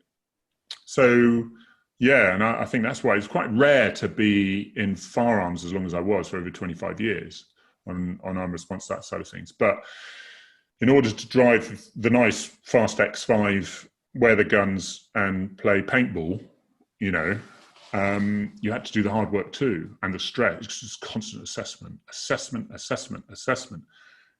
And even if it's not a formal tick box, whether you pass or not, even if it's just training, you don't want to look a dick in front of your colleagues, you know, and therefore it's that constant pressure, you know. And I'm sure that reflect you'll probably you'll recognize some of that from your training. You just don't want to look the idiot because you got it wrong, and it's unlikely but it's the flack you're going to get as well, isn't it? You know, you got to be careful you don't do something that you have to live with your whole career, especially if you've been a dick. Could be, for anyone wondering what that might be, one of my best buddies left his weapon behind in Norway. He stopped for a smoke break. The whole company was lined out over probably 2 kilometers or something, and when we all got up and moved off, there was one rifle lent against the snow, and there was a sole solitary figure skiing back the other way as fast as he could. Put it this way, he didn't get weekend leave to go downhill skiing that weekend. And I think but, you know, you hear about these things with protection officers leaving them on toilet systems or something. When you're doing it, you realize how simple that can be, and that's why you have to be so methodical. And if ever I was in the toilet in a cubicle, I put my holster on the inside door handle, so I couldn't get out without moving it. You know, you had to do stuff like that, because to everyone else, when they're picking up their Bosch drill or something, or their whatever, and they've lost my drill, because if you're not careful, it becomes a routine piece of equipment. And don't get me wrong, when you're using it, it suddenly becomes, it's like getting on that ZZR motorbike again. It's that healthy respect. It's that fear of the only time these things get you into trouble is when you're handling them, right? So it's the best kept in the holster as much as possible. It's when you're unloading. For example, every beginning of every shift, every end in the armory, same routine. Ching, ching, ching, ching. Right, concentration, no talking. Right, magazine, racket. Right, ready to go. There's one up there, ready to go. There's no safeties. The holsters, there's safeties in them, so people can't just take them out. So there's various ones, and they're good, luckily. But when I was at a job, and you've had a long job, and you've got one in custody, and you're in the back of the car, and you're taking the magazine out of the G36. So what you're meant to do is take the magazine out and then rack it 3 times, because there should only be one in there. And therefore, if 3 rounds come out, you go, whoa, okay, I haven't taken the magazine out. It's that fatigue, change of routine. And it happened to me once in 25 years. But that's why the safety procedures are there as they are, is because I was tired. We never had, when I served, we didn't have that. And hence a surprising amount of, I'm not going to say Marines, because this wasn't unique to it, but say in Northern Ireland, you'd get people from all units come and use your unloading bay. And because the routine at the time was cock and lever back, check the weapon to see there's not a round in the chamber, or even lying inside the housing, and then forward, people who weren't so on the ball would just go through the routine and go bang. I forgot the actual looking and checking the magazines. I think these things develop, because I had someone do an ND next to me, and it's quite loud, because normally when you're training you have these ear defenders on, and because I'm just there and he's gone bang, and I'm like, right, okay, I'll just check myself, right, okay. And again, it was change of routine for them at that time.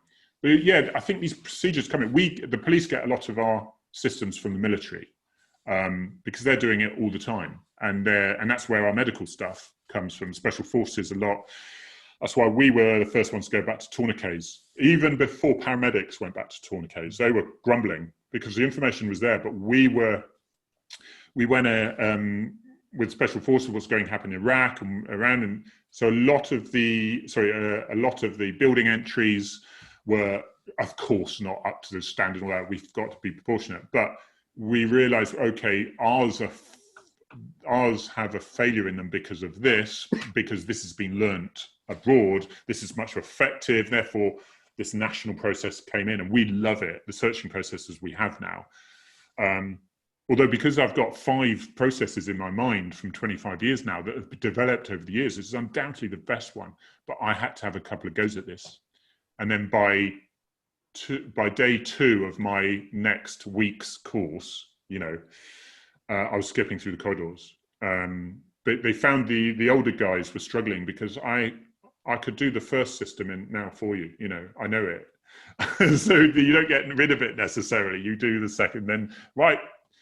Much better system coming in. Naturally, we're like, oh no, we're just really good at this one. But then this one's is really good. So, but that is like a 13-week course now. And for a recruit to get to the end of that, they've done bloody well. And that's why they struggle to get the amount of recruits, because it's hard. You can't have, well, you're all right at vehicle interceptions because your mates are relying on you to be better than all right. Do you know what I mean? So I've got we're going to have to do another podcast. You're certainly going to have to come on the live chat, because I've got a million questions. This is very fascinating for me. I mean, I relate to the putting your holster on the toilet door, because when I was on shit, I used to sleep with my pistol underneath the pillow, right? Yeah. It wasn't anything to do with the movies or being ready to draw it. It was nothing. It was because I was too scared of losing it. Yeah. Because that didn't bear thinking about. No. But how is it then? Let's just say with the fast driving, because you might have someone who's a good shot, right, and they're good at the tactics. Yeah. But so many people are awful drivers, aren't they? Can you make a bad driver a good one, or do you have to have that kind of Dukes of Hazzard skill there in the first place? Yeah, you can certainly teach, a bit like shooting. I couldn't shoot for toffee on halfway through my course, and then it came to me like an epiphany. There are some people that won't be able to drive a car fast or shoot as long as they've got a hole in their backside, unfortunately, because it's just not their thing. I find with shooting or driving, it was the psychology behind it as well. So often in the early days with driving, I'd be like suffering from instructoritis, right? They're there, right? I'd be driving a manual car, and instead of driving it how I think I should drive it, I would think, right, what does he think I should be doing now? Should I be in third? I'm going to go in third gear. Oh, shit, third gear is too early. Right, do you know what I mean? I was overthinking. It's just relaxed. So what I did, psychologically in my mind, I put a curtain up between him and me. And I thought, right, I'm just going to drive how I have been taught and how I think I should drive. I'm going to try to enjoy it. And if it's not good enough, it's not good enough. All right? And then I suddenly got so much better. I did a VIP course recently, because they do a tactical pursuit and containment, and for many years you would drive it like you stole it, and you put the car on like a jacket. It's where you surround the cars and drag them off the motorways, and Devon and Cornwall, we do an awful lot of that. I mean, absolutely must be, I suppose it must have done about 80, 100 of them, and they're quite intense because you're traveling very, you're nudging each other's bumper, and sometimes you touch. And you're doing that at 85 or 90 miles an hour. And the theory behind, if you're 3 foot behind it and they brake and you smash into them, it's like a boxer getting a good swing at your chin. But if you're close in, you can't get it, you can't get that swing in. Same thing with the car. So in car 3, you're looking through the center windscreen, the rear screen and the front screen of the car in the middle, and you're looking through the front car as well. and you are getting it out in the front car and the middle car. No, they can't brake. They just need to pull off the accelerator if they do, that side of thing. So you learn on motorways, on runways, private runways and things. Did you have many people get away?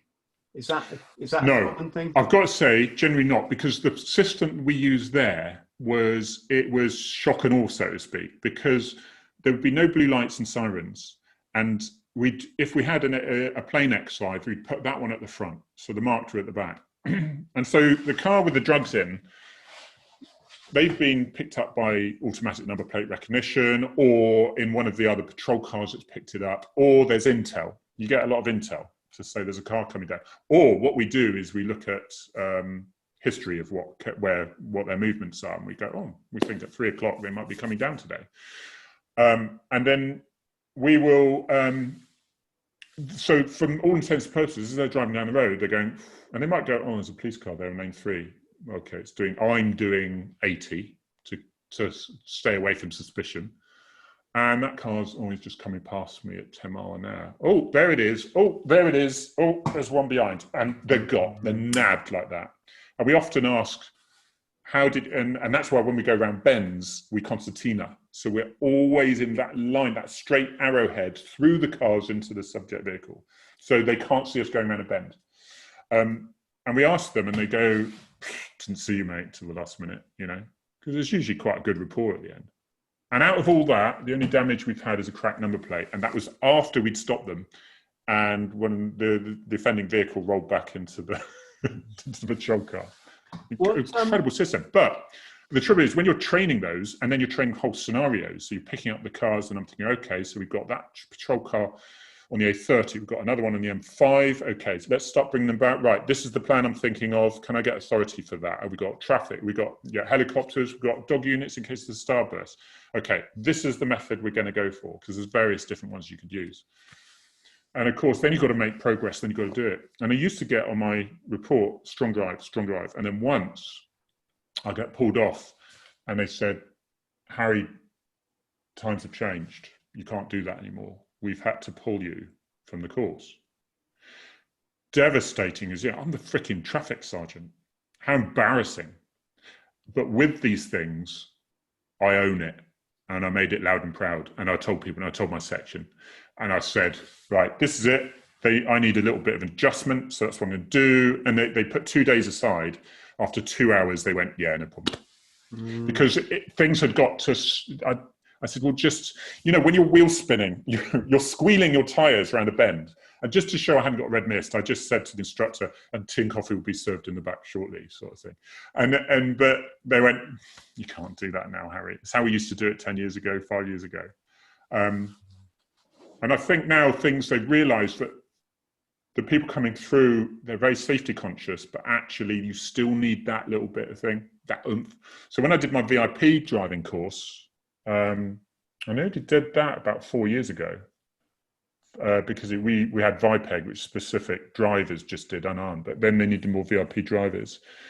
And you do a week on the runways doing all the J-turns and the slaloms with your windscreens full, and then you actually learn how to drive outside of the car. So you're driving at speed in case your windscreen's been taken out or you've got paint on the windscreen. And there's various stuff I'd love to tell you about, but I can't.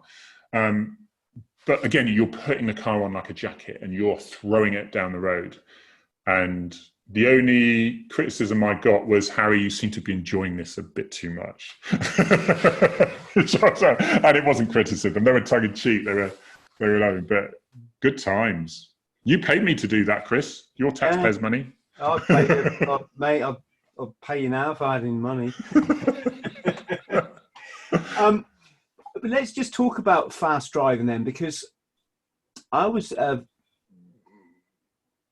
fortunate to get taught a bit of rally driving by a friend of mine that just happened to know.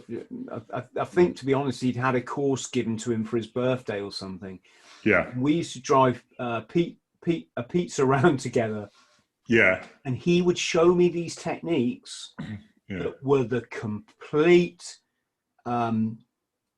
opposite of what rationally as an ordinary road user you'd think to do in that scenario. For example,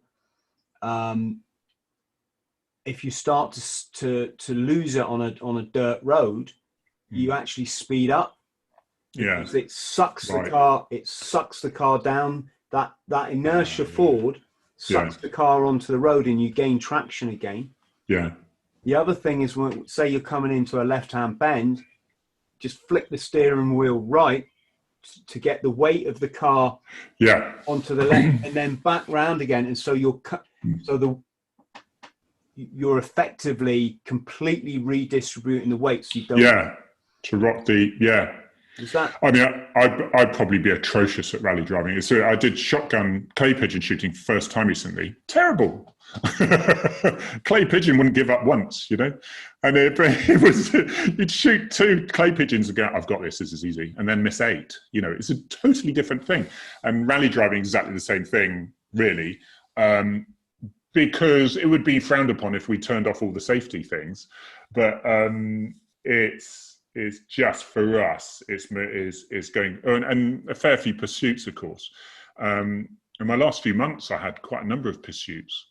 But it's the difference is, it's very much, as I'm driving along, I'm thinking, do I abort now? Do I abort it now? Do I abort it now? Okay, he's going for a junction. He's not losing speed. Am I just going to pull back and abort it? Because he's just panicking, red mist, and he's just going to go across that junction and take out a family of 4.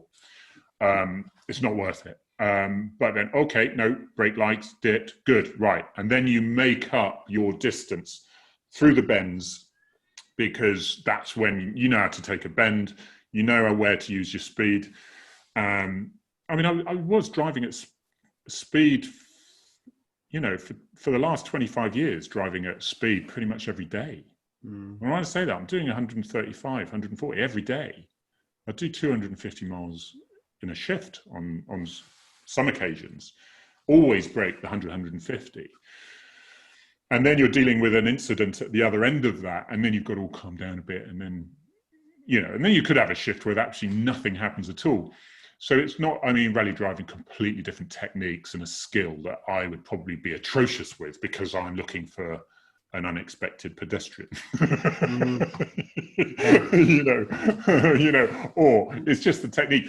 I relate to the tilting of the car, because the weight distribution is very much like in VIP, because if you're in an area where you need to get out backwards, I'm very confident I could whack the car around on a pin and carry on driving now. And we would do that in all types of cars. Some of the most difficult would be the Tiptronic, because you had to settle the car.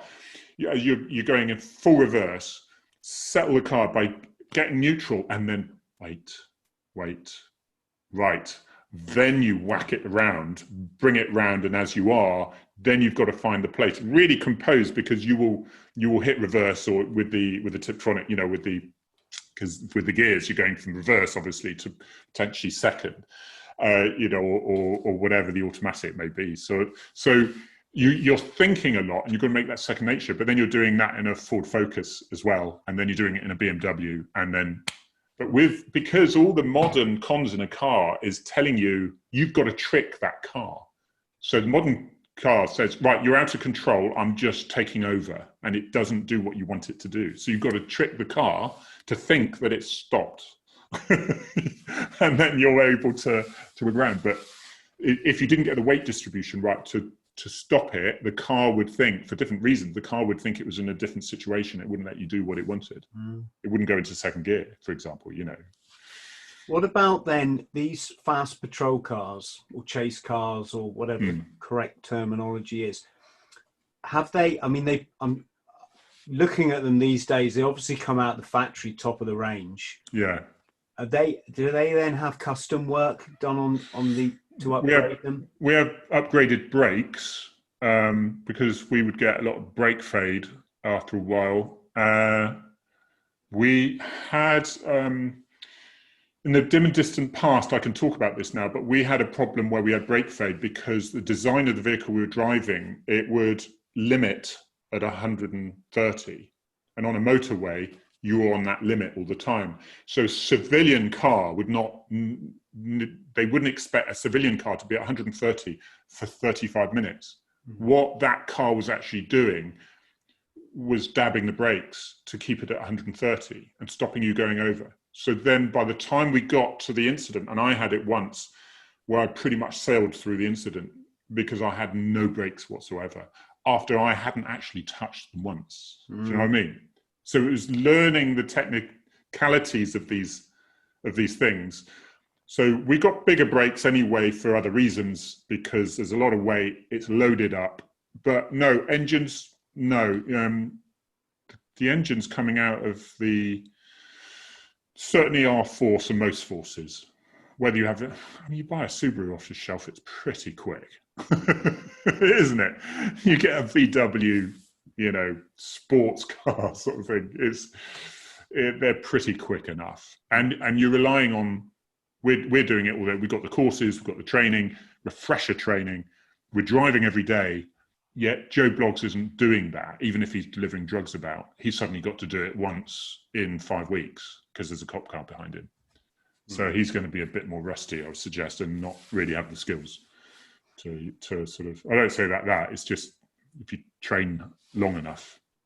But to answer your question before, really, it's the driving I got, and then I felt I could put it on like a jacket, and I wasn't that. When I was driving around in Cornwall in my Ford Cortina Mark IV, I'd drive it like a rally car and whatever. I'd think I was good. It was only when I joined the police I realised how crap I was and how lucky I was to still be alive. I mean, genuinely, because I wasn't aware of the contingencies, what ifs, Yeah, of course. So that's the side of thing. And the shooting, again, it was rare I'd drop a shot in the end. I say that, it sounds really pompous, but before I was atrocious. And I remember ringing my wife going, do you know what? Clearly isn't for me. I was getting 37 out of 50. I needed 45 to pass. And these are all very different. It's not just, these aren't all standing at the end of a shooting. I said, these are different exercises, more quick, reloading, kneeling, standing, different barricades, non-barricades, 2 in the body, 1 in the head, so to speak, that side of things. And then it came to me. And for me, it was just being so gentle with it, gentle with the trigger. Once it goes off, it should go off on its own, and I was snatching before, so it's low left, snatch. Because and they realized, they found that out with me because they said, Harry, just give us your mag. Right, okay, put that one in. Okay, I had to go bang, bang, bang. All right, they put a Duff one in there, and I went, because my psychic was going, it's gonna go bang. Do you know what I mean?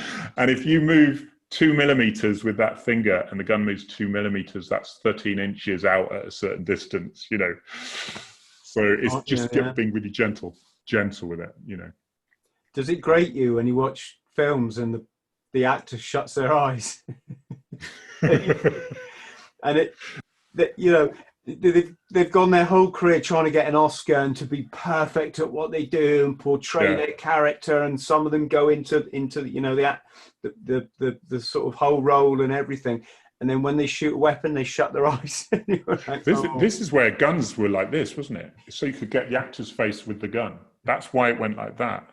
And and it's just different. Was that before TVs were this big? Yeah.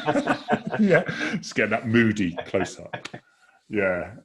I tell you what does annoy me, but it's just ignorance, and it's not. I don't mean that in a horrible way. I mean in a literal sense. Is where people go, well, why don't you shoot him in the leg? Because if I've got the time and the risk because if a clay pigeon's pretty bad, moving leg is very difficult. Then I don't need to shoot him at all, because it means I've got time. If I don't need to stop him completely now, then if I could go, well, I'll go for the leg and hopefully I'll hit it, then it's not last resort. I shouldn't need to shoot it at all. Yeah. And luckily now because we've got baton guns, we've got taser, but that's not everyone, of course. So that's why I always say I was the lucky one. I hid behind a big gun all the time. It's those other poor buggers out there who have no taser, no guns, and they're going to knife fights, literally. That's the tricky one. And you wonder why a couple of them get a little bit, they look a little bit firm on a video somewhere. You know, it's just so unjust. If you're an insurance broker, would you expect someone to come in your office and punch you in the face every 3 months or so? You'd want to do something about it, but that's what police are having to deal with. It's you know.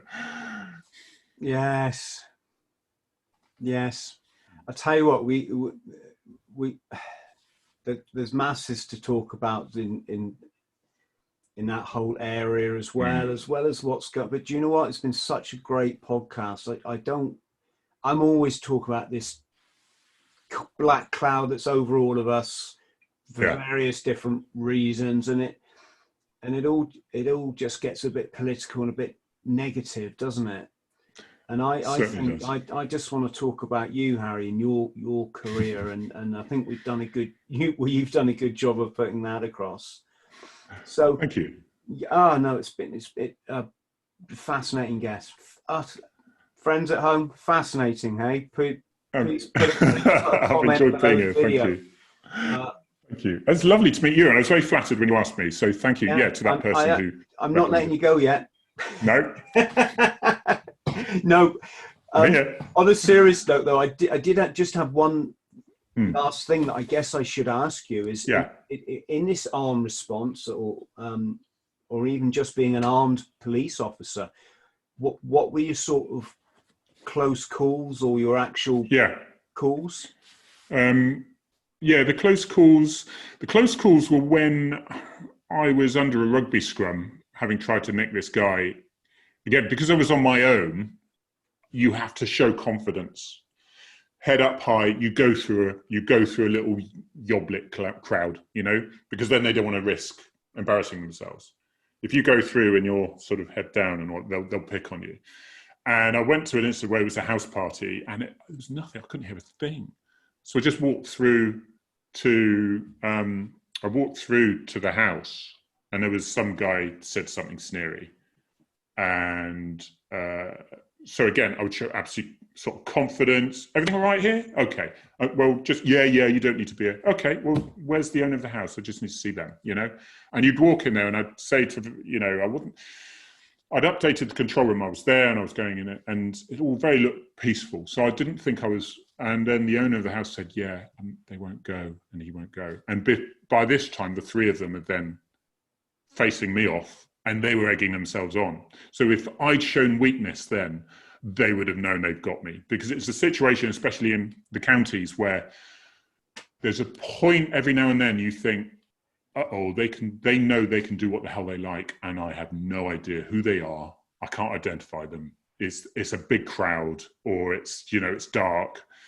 And okay, so this is where you need to really push in. And I know some officers act at this point the dopey cop, the old rural cop, you know, so he becomes harmless, but they don't know that there's actually the cavalry, or it gives them time for the cavalry to arrive. And this is a good technique. And I remember turning this guy around and pushing him out of the house, and that's and I get posher the more angry I get, sort of thing, you know. I say, right, you're boring me now. Off you go. Turn up. Off you go. No, bored now. Off you go. You know, I'm like that sort of thing. So it's sort of when they're UFing CUNT and this, that, and the other, or whatever. And then it got to the point, well, now I'm scrapping with this guy, and now other people, and now I'm on top of him, but I've got people in the back. Now I've got a taser and I've got a Glock on the side. Now I know that if I get the taser out, that could be used on me. So I choose not to use the taser. So I think, well, okay, I'm all right at the moment. I'm taking a few knocks, I'm taking a few kicks, but I've got body armor, I've got, you know, and to be honest, a few bruises and cuts isn't the big end. You know, it's not a big deal. But I remember under that lot thinking, okay, this could be a problem.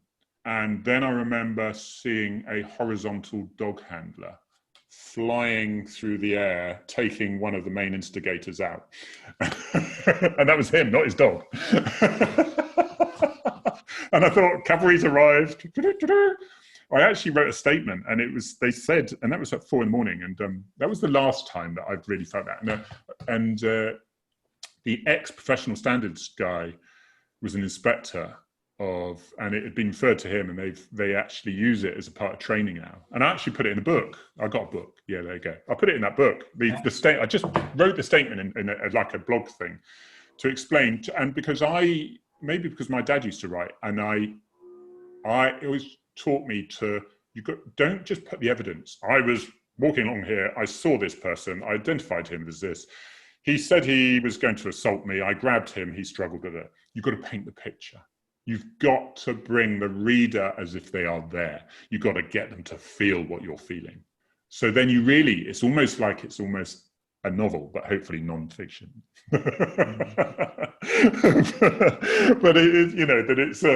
and to be honest, I got out after that. I went, that was brilliant. I haven't had one of those for ages. But the other time was when I drove into a rave, and I was stationed in Dawlish, and I was looking for the rave. So I thought I'd go into high ground, and I got surrounded, and they trashed my car. And I'm even looking for the hills, going, right, okay, at some point I've got to make a run for it, because I can't get out. There's people everywhere. And this guy from Manchester was like, he was saying, these cars, what do they, you've got a crappy little thing. I said, well, no, they give us, our rural boys, they give us a bit of a punch under the bonnet, This is, we'll give you a race. I said, yeah, I'll give you a race, And that was the bit that the crowds parted. And he turned left and I turned right, and then I called it in. Because I couldn't take on 2,000 people on my own. And that was close. And then I parked it up at the subsiding chicken shack of my police station, which was like a little porter cabin at the time. And the early turn came in and they went, you all right? Anything happened? I went, no. Oh, I think I've damaged the car a little bit. Oh, Harry, what have you done? They go out there and, of course, blue lights missing, side windows smashed, rear's cracked, it's dented panels. They're like, what the hell have you done? You just think, there's plenty. I've been pointing a gun at someone who's just done a carjacking, and they're bringing the gun up, and I've got my mate to the side, and I know what he's doing. That's the slack on was up. The red dot is in my screen, and it's darting around his chest. And I'm thinking, okay, is he going to do a quick, I'm going to shoot a copper sort of hero thing in prison sort of thing? And I knew that if it moved one more inch up, I was ready for that. I was just absolutely, and it would have just released. And instead he just went, and he just wanted another 10 years in prison. He'd been institutionalized and he was out and he didn't like it. So he went to a car sales place and said, I'll take it from here. Pointed the gun at the guy and drove off the car, and then abandoned it where the helicopter. But Gwen, all that was on film, and I knew everything was going to be meticulously pulled apart to show, well, why did you shoot him at that point? Well, why didn't you keep your distance? Why did you have to go so close? Why did you not just wait for containment? The what ifs are easy to talk about, aren't they? Yes. Yes, the scenarios you describe in there, and immediately what's coming in my mind is PC Keith Blakelock, who I discussed with Helen when she was on the show. Yeah. That mob thing where suddenly you can be out of your depth and it's not going to end well. And also, of course, the Signallers, wasn't it, in Belfast? Yes. Just horrendous. Yes. And it suddenly comes to you, okay, and you see them, the mood change. You see the faces, but there's so many and they're so cramped together, and you just realise that then they're they up the game a little bit. The kick comes in and whatever, and they're like, they're enjoying it. And you think, okay, now I'm on the backhand, because my earpiece had been pulled out. I couldn't press, because I'm scrapping with them, I can't press my red button. I couldn't press it for long enough to set it off. And then in the end, when I thought it had gone, I hadn't. It was only the dog handler that I said that, oh yeah, there are some I could do with some assistance. And he arrived, but he left the dog in the van because he didn't think I hadn't given him enough information to think that. And then the whole world appeared. But of course, it takes a little time in Devon and Cornwall. I would give the impression the great majority of people are double crewed, but for me, I didn't mind being single crewed a lot of the time, but a lot of the time there was an odd number on ARV, so I can't keep one in the police station, And again, I knew statistically speaking, I probably wouldn't have been so happy to do that in Manchester or Belfast or something like that, you know. I knew that I had enough knowledge to think, okay, I'm going to bite off more than I can chew here, so I'm just going to hold back. But that didn't really happen. Can't remember when it did happen, but I would be prepared to do that. But then I've always said that because health and safety came into it a little bit, and there was a little bit like, well, you know, you've got to assess whether is it achievable, you know? So is it achievable? But I always think a police officer should put themselves at least to the equal risk as a member of public, you know? So you shouldn't expect a police officer to turn up at an incident and go, yeah, it's too dangerous, I'm not going to deal with this. You can minimize that risk, but there is something they can do, even if it's to keep the public away from going into that dangerous area, sort of thing. Yes. Because you've only got to have one member of that crowd that's got a deep enough hatred from his, you know, his life experience or his upbringing, or even the effect his parents' experience has had to really want to take it out on you, and then and they're not taking it out on Harry Tangye, they're taking it out on the authority, the government. That's who you are. You're the enemy. You're the one who's been the ills to all their problems, you know. So and here's their chance. You know. Yeah, this is why good policing has to be good policing, doesn't it? But I tell you that the way I see it, and there's very similar, well, identical situation in the forces, is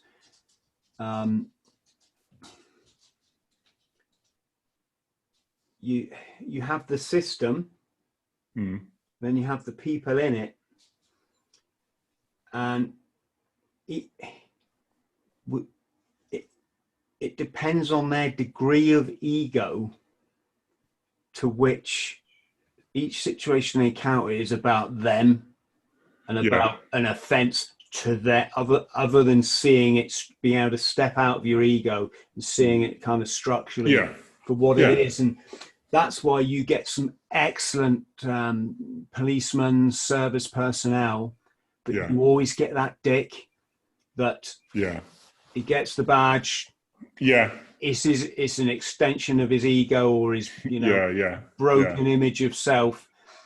And this is why, you know, the best policeman, to my mind, is if you've committed a road offence, who pulls you over and says, do you realise what you've done there? So when you're like, yeah, I did this, right, you're not going to do it again, are you? No. You're going to learn so much more from that encounter with the police, and you're going to take that. You're right.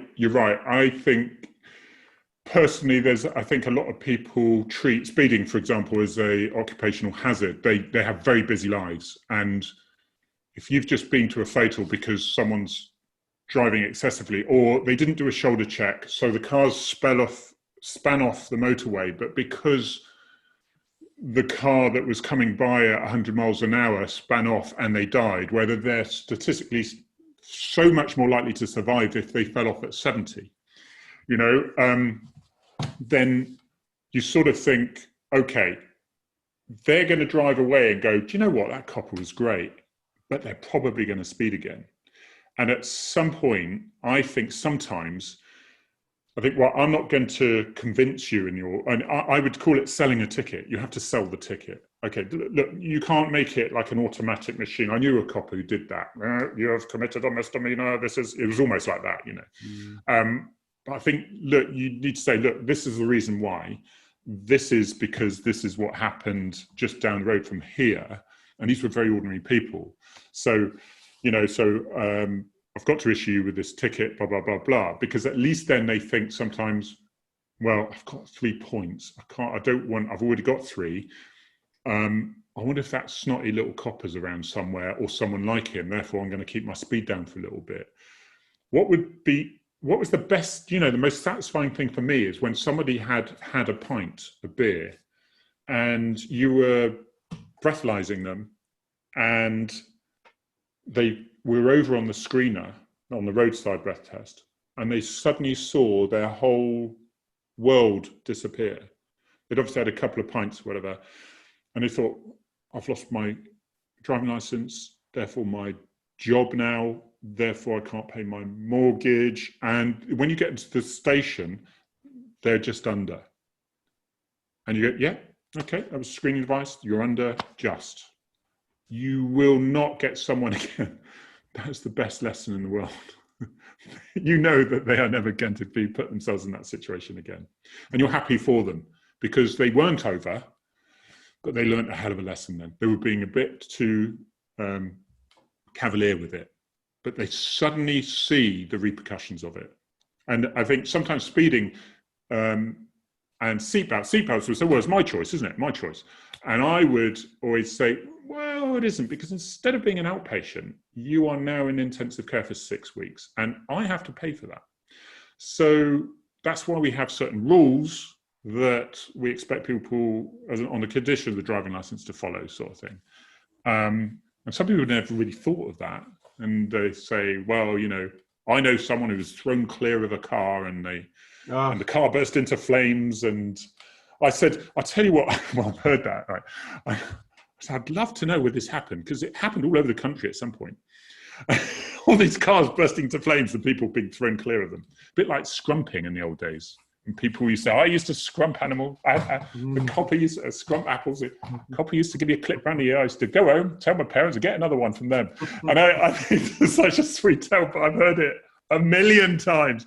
There must have been so many apple orchards in this great country of ours with kids nicking apples.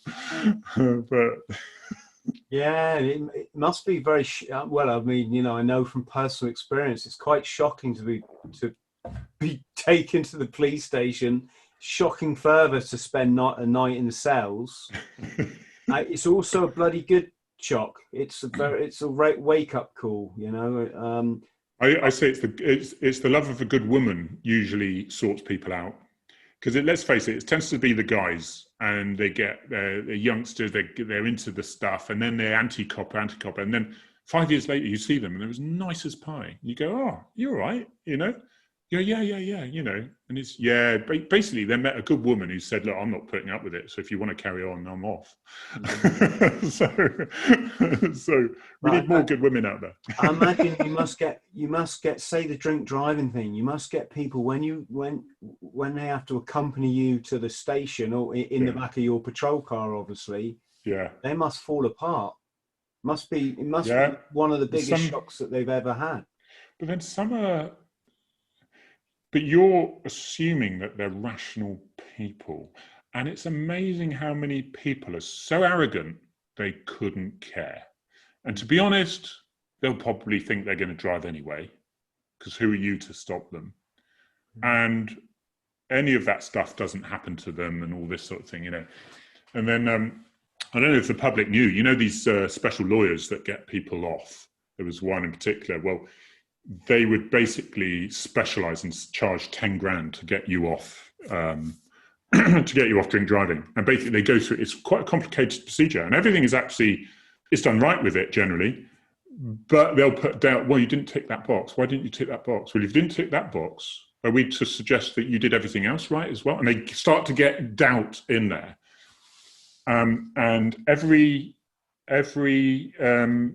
court case that people, because you just got magistrates who are thinking, well, there's benefit of doubt. Now they put doubt in there because these very skilled barristers charging 10 grand. What people don't know, if they lost, the defendant would have to pay for that. But if the police lost that case, the taxpayer paid for that, 10 grand a time. And you're getting police officers who say, well, the police officers should do their file correctly then. The police officers have gone to 4 incidents that day. They've done the investigation. It's 4 o'clock in the morning. They've done the procedure. It's all on, you know, camera now and all this sort of thing. Done it to the best that it is. There's nothing in that procedure that would have made it that an innocent person got found guilty. Nothing. But it's a court of law. It's not a court of justice. So they find a technicality or just a bit of that tick box thing. Oh, you ticked this. Oh, I didn't mean to tick that. It's meant to be the box underneath that. Ah, well, if it's not written down, it didn't happen. So therefore I put it to you, your worships, that he did not caution my client at this particular point and blah, blah, blah. Do you know what I mean? You see how it's so easily done. So that was horrendous. So in the end, the police, certainly down in Cornwall, started to, right, okay, let's nip this in the bud. And they got the best barristers. And they brought them down and they defended.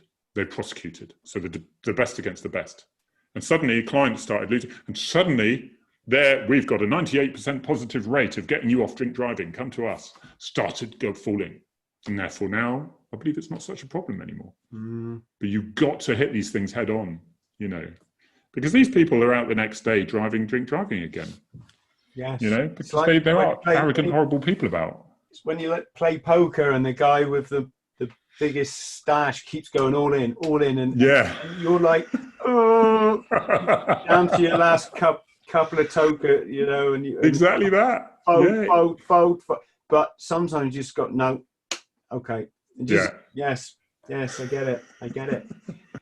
Can we talk about county lines, Harry? Yes. Which is a fascinating topic in itself. Can you just clarify for me? It's slightly different, isn't it, from, for example, the Liverpudlian connection in the southwest, where young Liverpudlians. I don't use the term Scouse. I think it's always used in Plymouth derogatory. Well, it used to be Torquay, Newquay, and Ilfracombe were the Scouser area, really, and certainly more so in the past for us, because basically they were given a choice. You could either be unemployed in Liverpool or you could be anywhere else unemployed and create benefits. That was certainly about 25 years ago. And so, of course, there was a big move. And then Liverpudlians in Liverpool would go, well, there's loads of us, of like-minded people down in Torbay. Let's go down to Torbay. And so that's how that sort of happened. And they did have a reputation of being cheerful, cheeky, but maybe, you know, but not known for their total honesty on all occasions. Well, it was very, very different from my experience back in the day. Yeah, as they were the very nasty, very serious, hardened but low-level criminals. So drugs, basically. And they saw these seaside resorts. They looked at the guys, you know, dealing the Class A's and thought, well, they're a bunch of wimps. They went in and they literally just threatened them, right, fuck off, mate. And they just took it over. And then they would move in with a vulnerable client, you know, so someone who's buying their gear, and say, right, we're going to live in your place. And, you know, maybe give them a bit of speed or whatever. And then the person couldn't get them out, right? No, of course. They didn't have the confidence to do that. And you're talking... and there's numerous places in Devon and Cornwall and anywhere else like that were the case. It was a very famous case where I think some guy was actually thrown off a bridge. They just stayed in his house. Incredibly sad, by giving him drugs or money, making him feel special because he's got company. He no longer feels lonely. He feels part of a group, friendly, and then it turns, of course. And then before they know it, they're homeless.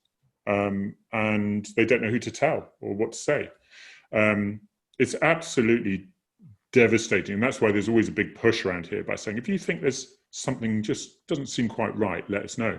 There's lots of visiting between certain addresses that weren't normally before.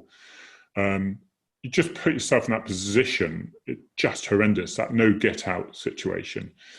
And sometimes, certainly in the early days, it was very difficult to prove as well.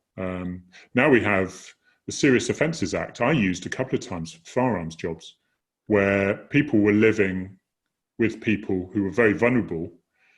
So I used the Serious Offences Act, controlling and coercive behaviour. So you could just control their money, control their movements. Whereas before that wasn't really an offence. Well, you've given them permission to do that. Well, you've actually given them your password. So how can it be force? Do you know what I mean? So, but now you can use controlling coercive behaviour, which is, you know, it's got to be used in the right place. And because without the evidence, you won't be able to get it through. So it was very good. I remember using that for someone's grandparents once, who's some guy actually running the roost in that house, and felt he was untouchable. But yeah, that's certainly what I arrested him for, because there was very little else to think about to arrest him for at the time. He was threatening people with crossbows and things, and it was on Facebook, but it wasn't quite enough. And I thought, oh, okay, we'll use this one. So it's quite useful, little bag there. But yeah, it is, and there's no escape. And this is why people say, I joke, right? And I say on Twitter, and I say, come to Devon and Cornwall. Just, why don't you just, if you're a copper in the London, Mersey, in Liverpool, West Mids, whatever, come to Devon and Cornwall. The sun always shines, and people swear occasionally, and you, because I don't take the chief constable can't say that because it's not actually completely true, although mainly it is. And but I can say that tongue in cheek, and people go, well, actually, it does look rather nice. I've just seen photographs of Padstow and Ives, and but yeah, we get all the problems everyone else gets, but on a lower level. But when we had, I remember Yardies coming. I remember the firearms guys, just as I joined, did a job on the Triads that were coming down, taking over areas, cracking, fake road traffic collision, got them diverted off into an area where they put every window in on their Mercs and stuff. And Yardies was the case. Somalians, we had a horrendous situation where drug dealers' girlfriends were being raped and stabbed. So this is in Devon and Cornwall. This isn't. Yeah, well, one of the MOs down this part of the world was carrying a little vial of acid with you. Yeah. To intimidate, people, drug dealers who hadn't paid you, clients that hadn't paid you. Another MO was getting a local girl pregnant, so then the council were powerless to issue you with an ASBO, so an antisocial behaviour order. Right. I should just clarify for our foreign listeners and watchers, this is not all the people of Liverpool who are very wonderful. A wonderfully kind part of the world, the north of England. This is like all areas have their gangs, right? It's just that the Liverpudlian ones, and I'm sure Glasgow is maybe similar. I'm not so sure, but it's just that down here there's a particular problem with the Liverpudlian gangs, and compared to the local criminals, these guys very serious and very nasty. It is the case, but I think we get an awful lot of problems from London and mules being used as well. Very young, terrified women carrying drugs inside them, being driven down here by somebody who, as the car's clean, they're clean, but they're just keeping an eye on them. They are the baggage, and it's dealing with that side of things. So then we would take the person, you put them in the frost suite. So the frost suite was where they wait till they go to the toilet and whatever and see what comes out, that side of things. But it was really, it's a bit like sex trade, really. And sex trafficking and that side of things. It's don't go for the easy option of, right, she's got the drugs on her, we'll lock her away, because you don't get rid of the problem. You don't cut the head off the snake, and they just use someone else the next day. Simple as that. You need to get further up the line, and that's done. I mean, they Call the Cops was on recently, Channel 4, and a good friend of mine there, Ollie Taylor, was the police sergeant involved in a sex trafficking one where the boat came into a small harbour in Cornwall, of course, and there were 32 immigrants coming in. They'd been a year making their way from Vietnam. And of course, so we do get quite a lot of that, because all the code, just smuggling went on hundreds of years ago in Cornwall, and guess what? It still happens now. Sail something in to anywhere and unload it here. So we don't, it's not all idyllic and lovely, but I've got to say it is pretty idyllic and lovely here. Yes. The two things I'll come on to, because you raised a couple of points that I think will be interesting to everybody, but going back to the county lines, so my understanding is it's a little bit similar to what we just talked about, but these are where inner city gangs that deal an awful lot of drugs will send a runner who's normally someone young under their control out to a rural area, again loaded with gear, and they will kind of stamp their authority on that area and also have all the good drugs. Yeah. And they will have a burner phone, give out their number to everybody, almost like brazenly, right? You need anything, here you go. And they make an awful lot of money doing that. Yeah, and of course it's very mobile as well, isn't it? It's extremely mobile. So they can set up and leave and whatever as much as they like, but they don't leave too often.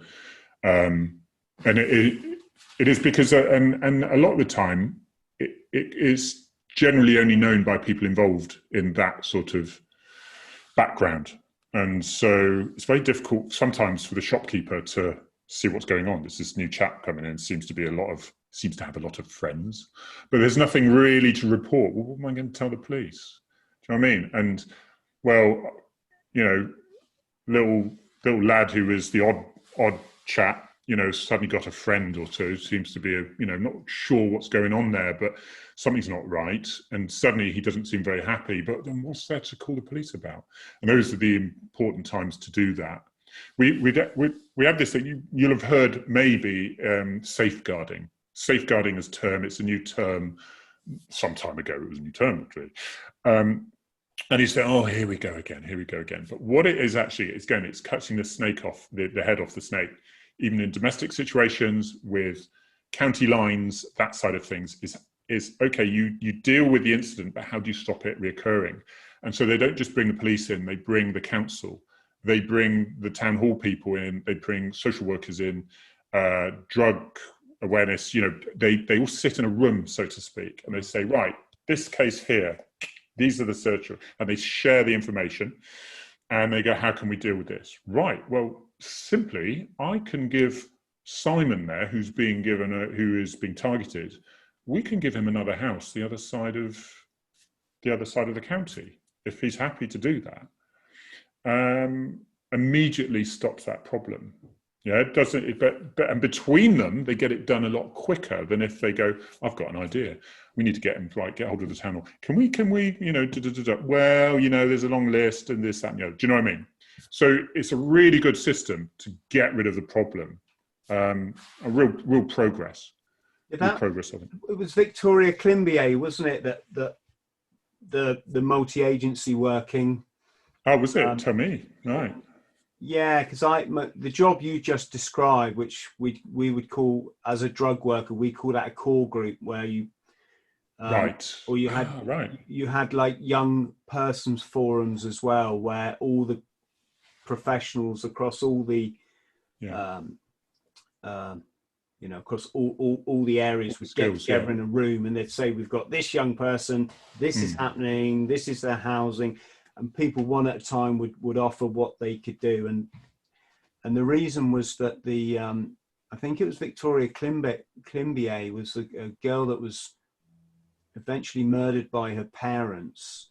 Oh. And the reason that they... Oh, yes. Yeah, I'm with you. The mother and daughter, wasn't it, who were being... that's where the hate crime stuff was coming up, wasn't it? Are you talking about the girl who was being so intimidated and bullied that...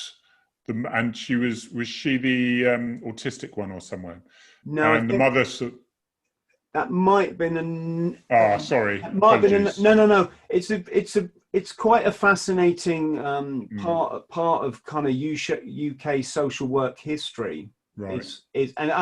I'm praying I haven't got the wrong name, but it was that every time a social worker visited this young child to do her job, because the child was subject to a child protection order.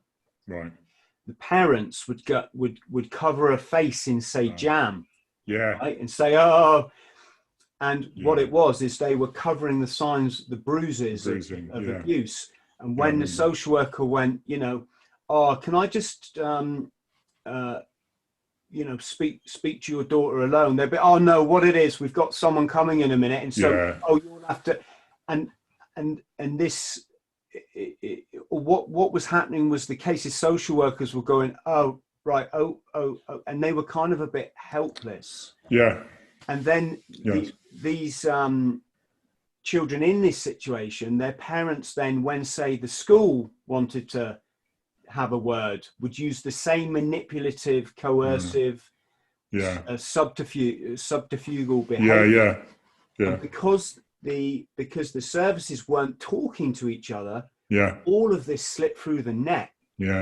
And the whole safeguarding thing, came in around the time of multi-agency working, was rather than the police do their job, the school does. Yeah, because I think the Human Rights Act, not the Human Rights Act, it's all to do with the confidentiality. People were they didn't know what to do with, have I lost you?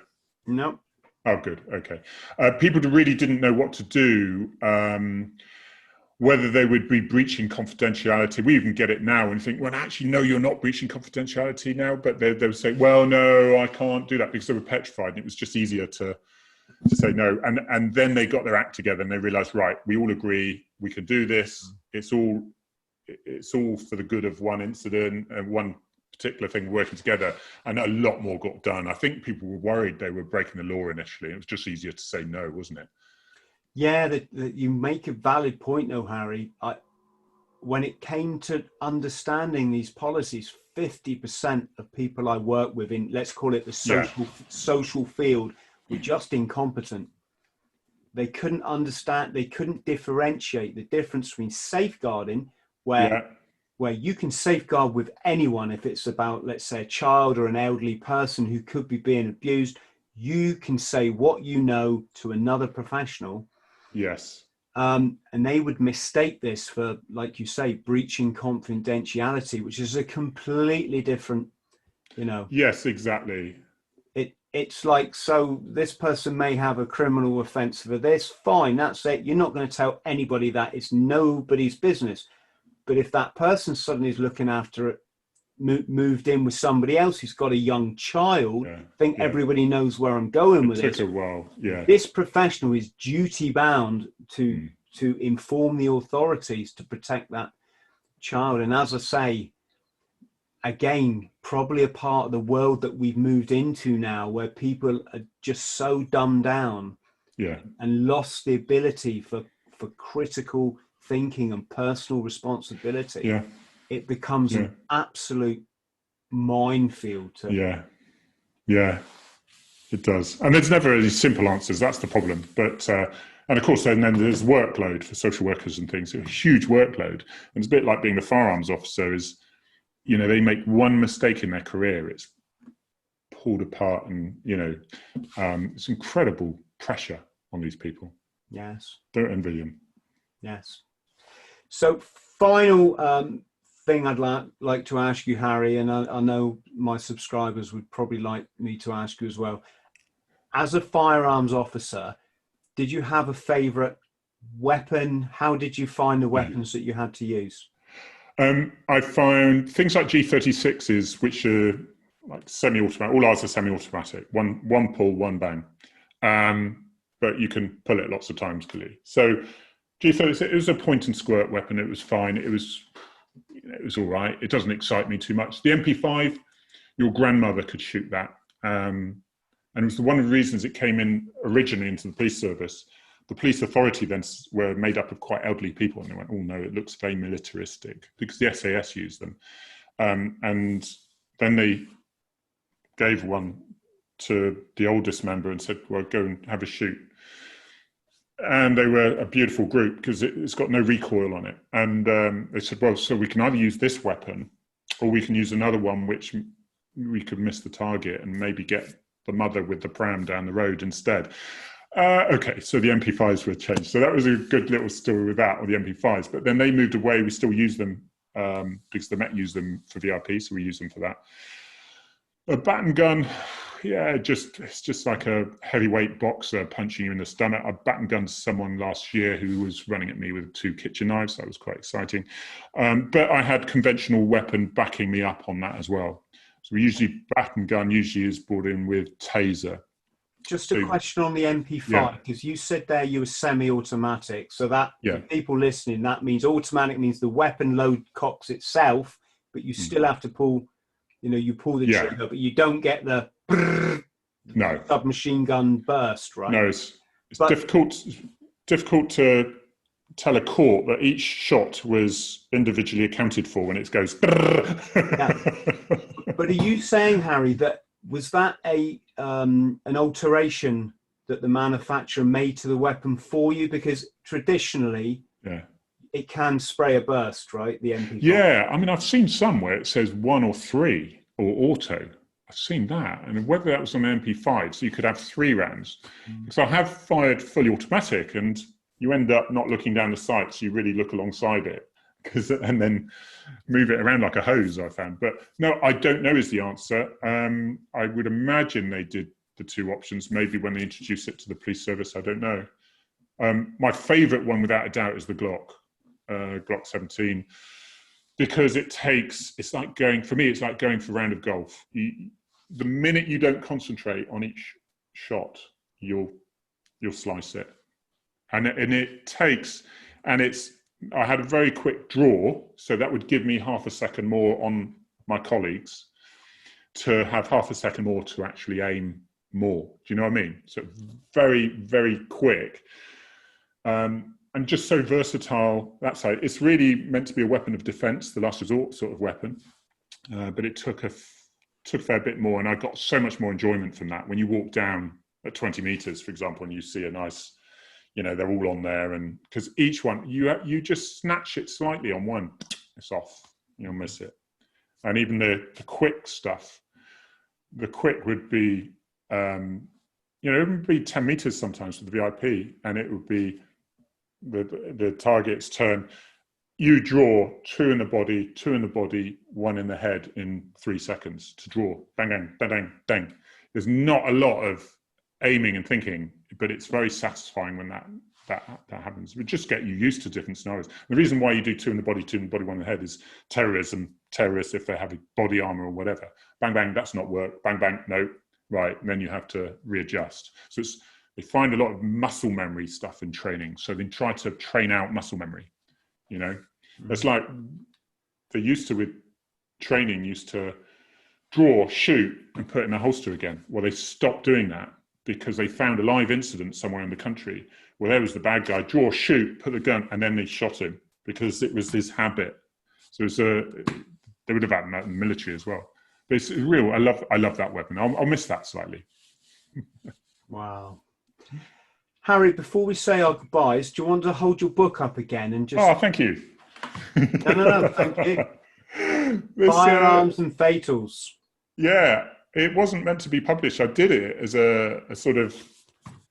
an account of 30 years in policing, of frontline policing that I've had.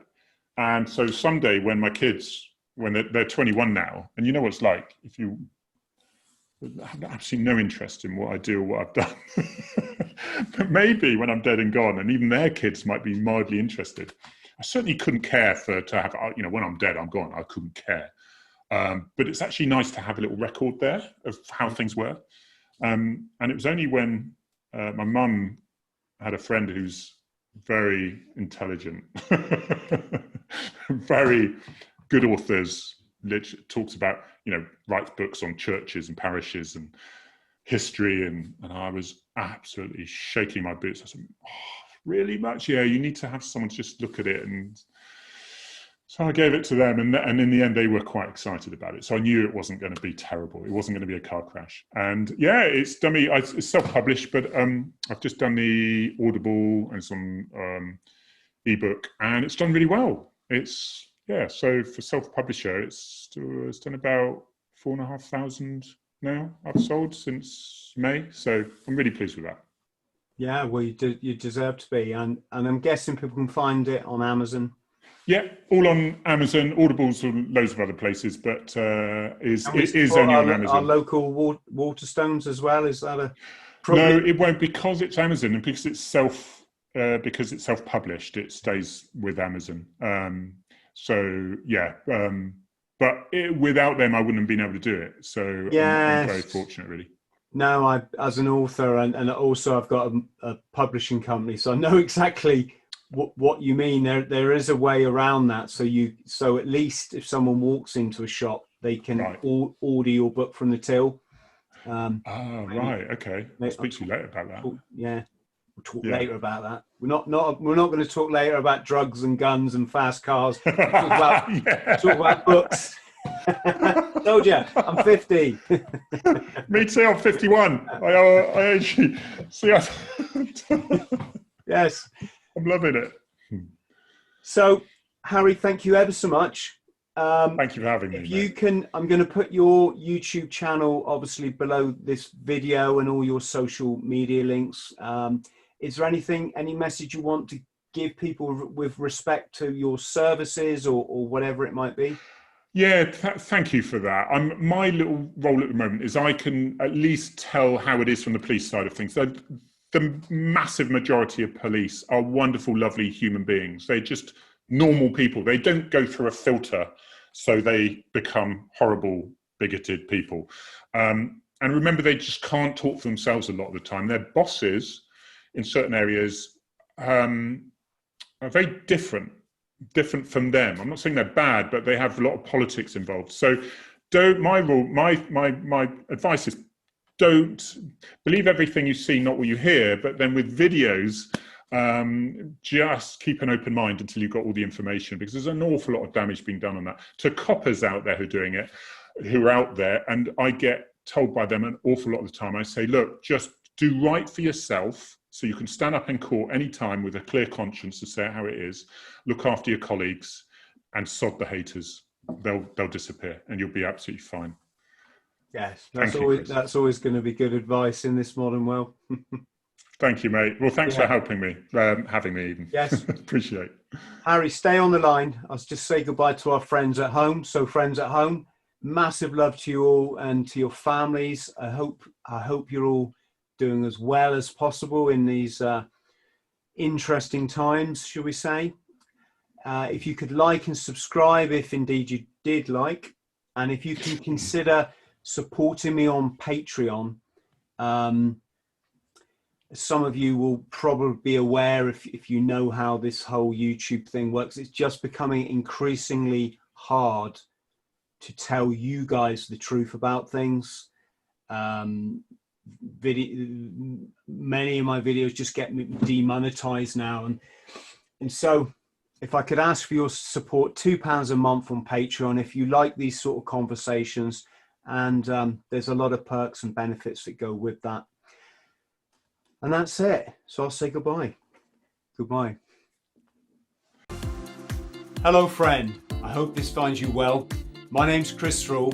I'm a former Royal Marines Commando, and I fought my way back from chronic trauma and addiction to live, work and travel in 80 countries across all 7 continents, achieving all of my dreams and goals along the way.